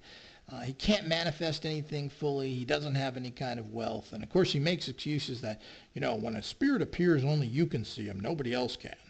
Oh, is that right? Well, yeah, as usual, that's what you say, but none of the occult research says the same thing. You say you can manifest anything you want from all the wealth. And when you can do that, you don't really care. You drive an old dumpy car. You live in an apartment because I know I could have a mansion and a Ferrari if I wanted to. Doesn't really have any relationships. Doesn't have any kind of was unable to control any of the basic mates that he was with, and continues to go along with just complete nonsense. And watching his videos is hilarious with the guy he talks to, some Satanist who apparently is doing something else or is completely bored and doesn't even listen to what Koenig is saying. It's even worse when you look at that nonsense. And is hooked up with a whole group of hucksters, apparently based from Astral Dynamics and other people that he's hooked up to. And they all promote each other, and it's a slick little business thing. and keep making outrageous claims over and over. They keep claiming things that he can't manifest. And that's the kind of things, if you want to sell your own stuff, do what you're doing. I have no problem with that. When he starts making that everybody can manifest these ridiculous, of course, he doesn't say that in all of his books, but he says that in his line. When you read his books, he steps back and say, well, you can't really do that to start off with. You need to do this and do that. All of a sudden, he steps back from these outrageous claims he's making online. The fact that he has godlike powers in several areas is just, completely nonsense, including divination. Well, if you have godlike powers in divination, then you tell me and use it to manifest, the lottery numbers, or prove what's on the paper next week, or anything you can directly benefit from. But if you can divine what's going to happen, that gives you incredible amounts of potential. And their whole philosophy is to take everything you can anyway. Of course, then they back up from that. He's really a New Age, born-again, black magician, Satanist, who's tying all this right-hand path stuff into his left-hand path nonsense and selling it to people of what's hot now. And, some of that's marketing. When you start making these outrageous claims, he does. But, I mean, it's just comical, his videos and what he talks about, and how they care about the world as Satanists, and they're taking over the world. It's just complete nonsense. When it really comes down to it, he's another guy that's a big coward who won't confront people who know what's going on. And when they're contacted, runs like the cockroaches they are, run into the wall when the shining light comes out there. Yeah, I wouldn't want to talk to a guy with 40 years of occultism experience and a master magus like myself either, especially if I was 33 years old and read a bunch of trashy little books like he's done. And maybe he can regurgitate his pablum puking crap philosophy and information to a bunch of 20-year-olds who've read nothing. But anybody that knows anything knows and reads his books can see how base level they are, and nothing is new. Everything's created in the mind, and there's no physical manifestations. And he sells a lot of very expensive products that I can't believe have much worth at all, including very expensive circles and other things, I believe, which are 300, and there's some ridiculous amounts of money that he wants to charge for everything, and claims to have a lot of followers. Yeah, a lot of bought followers. I don't believe any of it. He hasn't made that. He didn't publish his own books. He had some, his first run of books were published by some Finland group, which is very interesting because there is a huge Black Lodge there. And they only, another limited edition of his pretty base level nonsense. It's pretty sad that he could even sell that much. But again, he's not publishing his own. He's not making the profits on them. He's not having large runs. They're fancy covered turds, as I always like to say. And here we go again with that nonsense. But, if you're going to claim you're so powerful, co-netting, why don't you go on and take on somebody who's willing to debate you properly? Because you don't have the courage to do that, do you? And let's see you manifest something, like maybe a girlfriend, or maybe a decent car, or a decent place to live instead of the hot hell desert of Arizona in a radically right-wing state. I mean, really. I mean, get a life. What you're stating is a bunch of nonsense. Manifest something. Let's see your Ferrari and your pad, your Malibu pad, and have a bunch of beautiful babes. Or you got nothing, man. You're a complete and total fraud. You're making claims that you cannot back up and manifest. And that's just plain and simple. And, he's probably not the only one. I haven't found anybody else. I've been watching him for several months now, watching everything he puts out. I've read all his books. And as I said, they're hollow books written in a fantasy novel goofball style, which is even difficult to get through. I'm sure Aleister Crowley would be proud of the turds that are put out by this guy. Just bad information that is commonly found in any book that he's going to sell you for nothing. And of course, he's an expert in everything, and he's into ascension, he's into everything else. It's really amusing, these New Age black magicians. Anything to make a buck, apparently. And there's a lot of these huckstering type. You see these ads when you go on the internet where they have these strip ads, and they all say the same thing. And many of these books are even ripped off from the Guild, and we are pursuing these people. But it's really amusing, the fact that they don't even have anything. They have to take our 40-year-old books and they have to rip us off. But they do that deliberately because they want to stop the Guild from getting out good information or profiting from it as well. But I'm sure there's many others. But I mean, the whole decadent, I only give a shit about myself, Crowleyites and the Church of Satan and the Temple of Set have produced zero.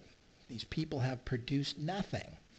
Now, when we get into occultism that actually works, and money drawing works, and the rituals work, you say, well, how could this be then? The fact is, if occultism works, why aren't these people manifesting things? Well, here it goes, and we've touched on this briefly, and we'll kind of close up with this. This turned into a long lecture. But there's a lot of really good information here that you're not going to get anywhere else. You're not going to certainly hear it from the other people that I've just talked about. And you're not going to see it out there if you're just a casual person. Well, the problem is the average occultist, as I said, is disconnected, doesn't have that big job, and they do amazingly well manifesting for themselves. But, it's all this hype that goes on. If Haiti and voodoo is so powerful, that country is nothing but a sewer and has never manifest anything. It's just ran by organized crime. People get on boats and die by the thousands trying to escape from Haiti. It hasn't produced anything. Where is that? And most of the Haitian stuff is copied from medieval magic, medieval French magic, and of course France owned Haiti.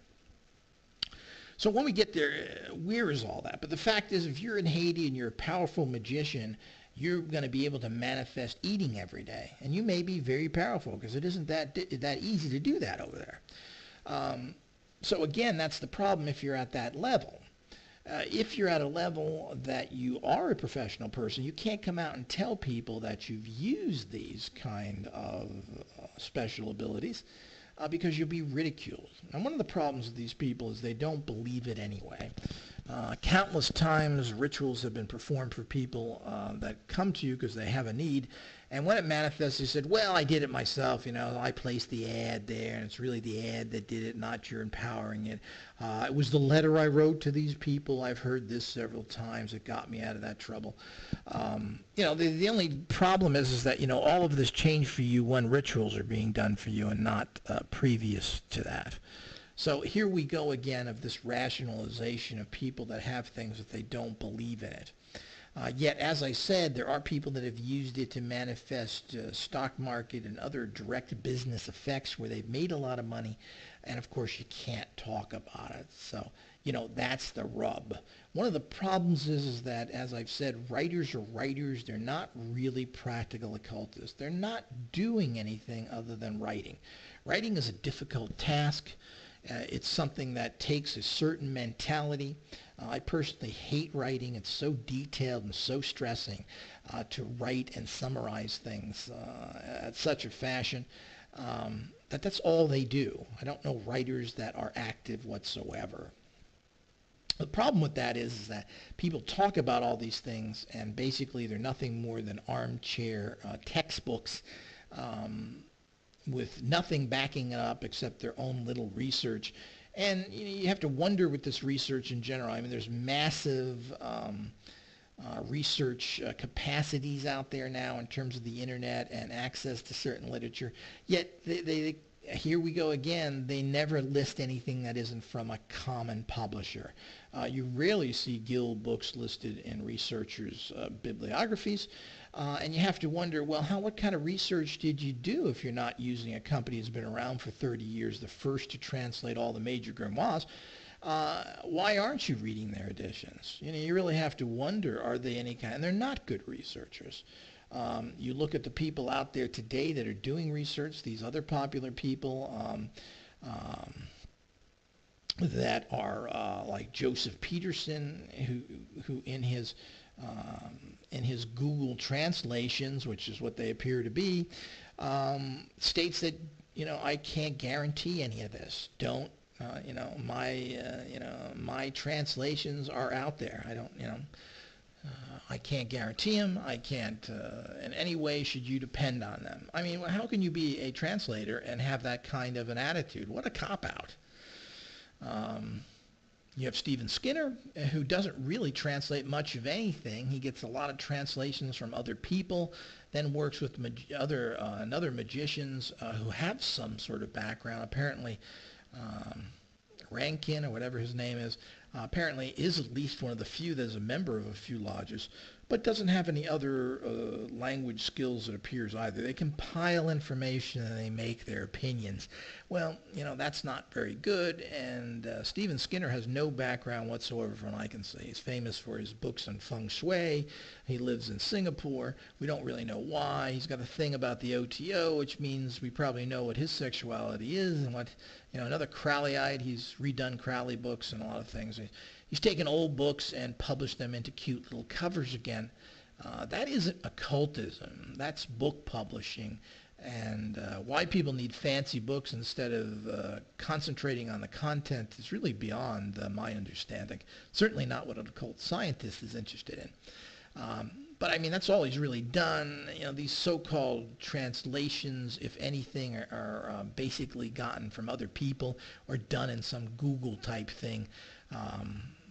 I mean, his whole history is based in entertainment books and feng shui, and apparently he was a member of an OTO lodge for a very short period of time, but has no other training past that.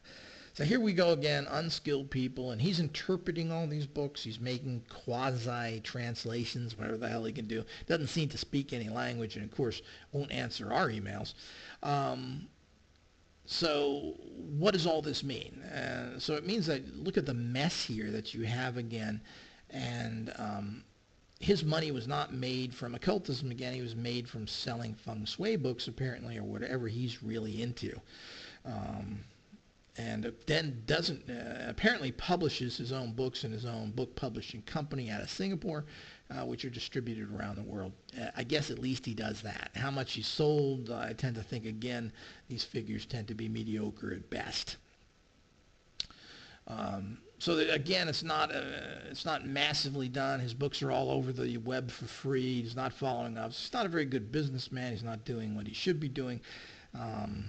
What his success rate is, and if he's empowered that with magic. He doesn't seem to know much magic to do it, but obviously he's a mediocre success. Here we go again, but very bad information is he putting out. So that person out there that claims that they've made money from their magic only seems to be very rare and non-existent. And of course, as I said, it's this always rub. We just don't know. But when we go through history and we look at all these authors, they never are any of them making much money from the occult by itself. These are virtually hobbies. They're making money by having other regular jobs, many of them getting government checks, particularly the black magic people, apparently, who are getting government checks. But the average person false magic expecting to be something out of a bad fantasy movie when they don't really have the capacity to reach higher levels. Because they don't have any way of that money coming to them. If you have a common job, even if, say, you're making $50,000 as a executive somewhere, you're not going to be able to do a ritual where that business you are now working for is going to pay you double that or even 5,000 more or whatever. If you get a raise, whatever raises add up to, it's going to be that. And of course, that's still a very successful operation, but you're not going to make big money. You have to work outside of that. So it has to come to you somehow. So if you can't do that because you're not a business professional where money can come to you, like sales or stocks or whatever it is where it's kind of unlimited, you're not going to see magic do things for you in that kind of direct manner.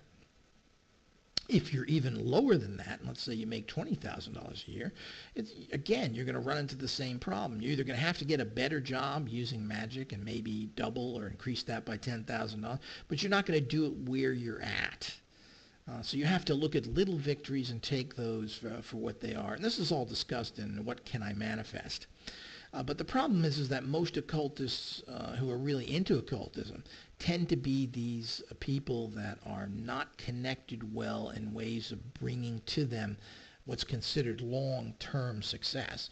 And the occult business in general, while there are a few successful ones, it's very difficult to make any kind of money in occultism. And you need skills there. You've got to have a background of some sort of business and know how to use the system, know how to use the internet, know how to build websites. This all takes a lot of skill, and occultists tend not to be into that. They're not interested in working. They're not, if they are educated, they don't quite understand business. You know, business is a unique area of talent and understanding.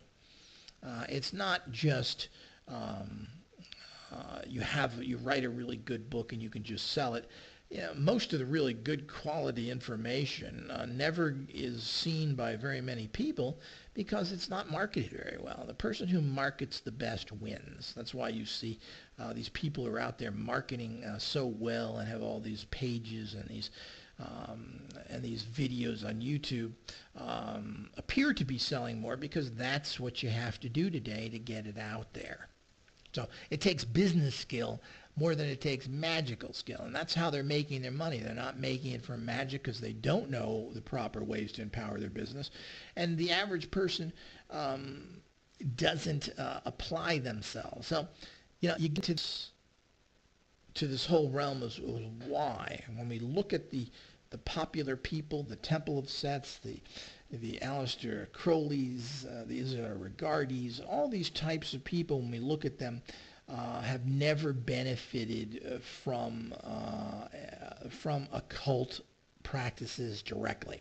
Now, they may in their own lives have done certain things that we have known, but I mean, we don't have the outwardly sign that these people are super successful, heads of departments, making lots of money, and have been able to manipulate everybody else. It just doesn't show. There doesn't seem to be that type of success. They're not having their books published until recently by bigger publishers, and even when they do, they're not making that much by publishing books. So here we go again with the fact that these types of people, particularly authors, are not very successful occultists and basically tend to be failures. The average guy in the street, we don't know. Those that are smart have used it to double and triple and have made a lot of things in their own life manifest for them. But they tend to be odd people. So the problem is they tend not to have very many relationships. They don't find the right people. As a matter of fact, they're so scared in relationships that they tend to pick the wrong person. And this is because they're not average people. They're kind of odd and strange. So it's difficult for them to find relationships. It's difficult to find that person. But I mean, that's what magic is all about. But they don't seem to look at their life like that. You know, they wonder why they struggle with occultism when they have a mate that doesn't support them at all. And they've fallen out of it, and they basically are stuck in the regular world and dream about the fact of how they can empower when they don't have any support to do that whatsoever. And it's a hobby to them. They're not really doing that. So here we run into that problem again. But, you know, occultists are not this typical Ivy League or business management person, the kind of person that goes to Stanford or some larger school and then opens some sort of internet company. I mean, these people may have interests, may have read Aleister Crowley or some books on that, but none of them are serious practitioners of this. They're too busy doing that work. They're too busy learning IT and doing other things. And the other people are very disconnected. So, you know, you have this very strange group of people who are into occultism. And in general, they barely survive. With the help of the occult, a lot of them do get by and would not have get by without it. But it's a real problematic attitude of the type of person involved in it. And those that do get involved, such as the writers and these other people that run these more, quote, sophisticated organizations, are very scholastically based. And they claim a lot of stuff, but they show absolutely no results of it. Then you have the hucksters out there who are just out there in this day and age, who apparently are fairly well read and have these slick sites and produce X amount of dollars because of that. But again, as they make more and more claims to sell more and more products, they can't reach that whatsoever. Now, the big problem, of course, is how many people out there are using this and we never know about it. And there are more than you think. But we'll never know for sure there. In terms of your own life, of course, you will manifest what is based in your life. It's a complicated subject, but I don't want to get into it here. But it's all about what you can manifest ultimately.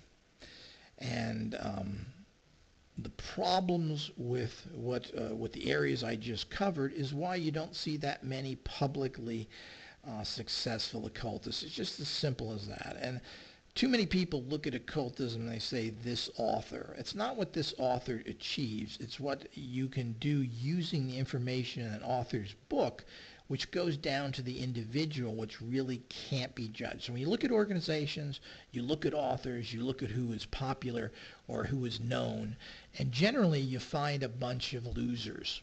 You find a few successful businesses, publishers who've been around for a long time, because they're catering to the public out there who does buy some books, I guess, as that changes and those sales go down.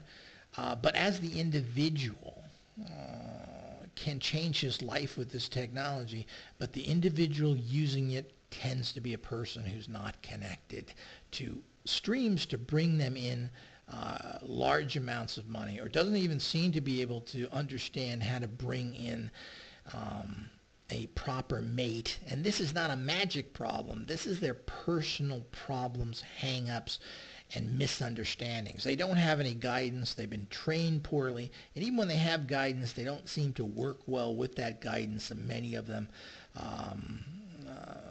So it's the personal problems of the kind of odd person that creates this whole problem with success and occultism, which is so hard to connect. But that's what it boils down to. It boils down to the individual. And that individual who gets into occultism is not your average person. If you're going to depend on practical magic to get things out of life, that's not going to be the smartest path to do. It's a hang-on principle. You need to connect it to real-world things. And if you don't connect it to real-world things, you're going to be unsuccessful. And most occultists do not connect things to real-world realities. And since there's so few professional organizations and the people are afraid to get in contact with occult groups, and because there's such a negativity to it, the successful people that want to become more successful or to want something empowered generally don't do that because of the social problems that are against you doing that. So if you want a production company and you want to get your pilot into NBC and have them pick it up, generally the companies will not do. They will not approach somebody to do rituals, because if it's found out, they would be in big trouble. They don't really believe it. As much as people think these artsy-fartsy Hollywood types are into this stuff, not really. You know, psychics, astrology, or something that is accepted to a degree. But when it comes into doing something practically and empowering, we don't see any of this. And they're not hiring people, and they are not doing it themselves or learning how to do it. They have the skill of doing that particular. The skill and the education they have already, so they're not interested in practical occultism. And the Black Lodge and the public in general stops them from using these services because there's huge amounts of ridicule involved in it. So that's why why most occultists are not successful. They're not people that are connected. They're odd people. They have lots of personal hang-ups. And it's not the magic that doesn't work. It's the personality behind it and the lack of training and understanding that makes them failures. So with that, There's an awful lot to think about here. Believe nothing, question everything, and let the guild be your guide.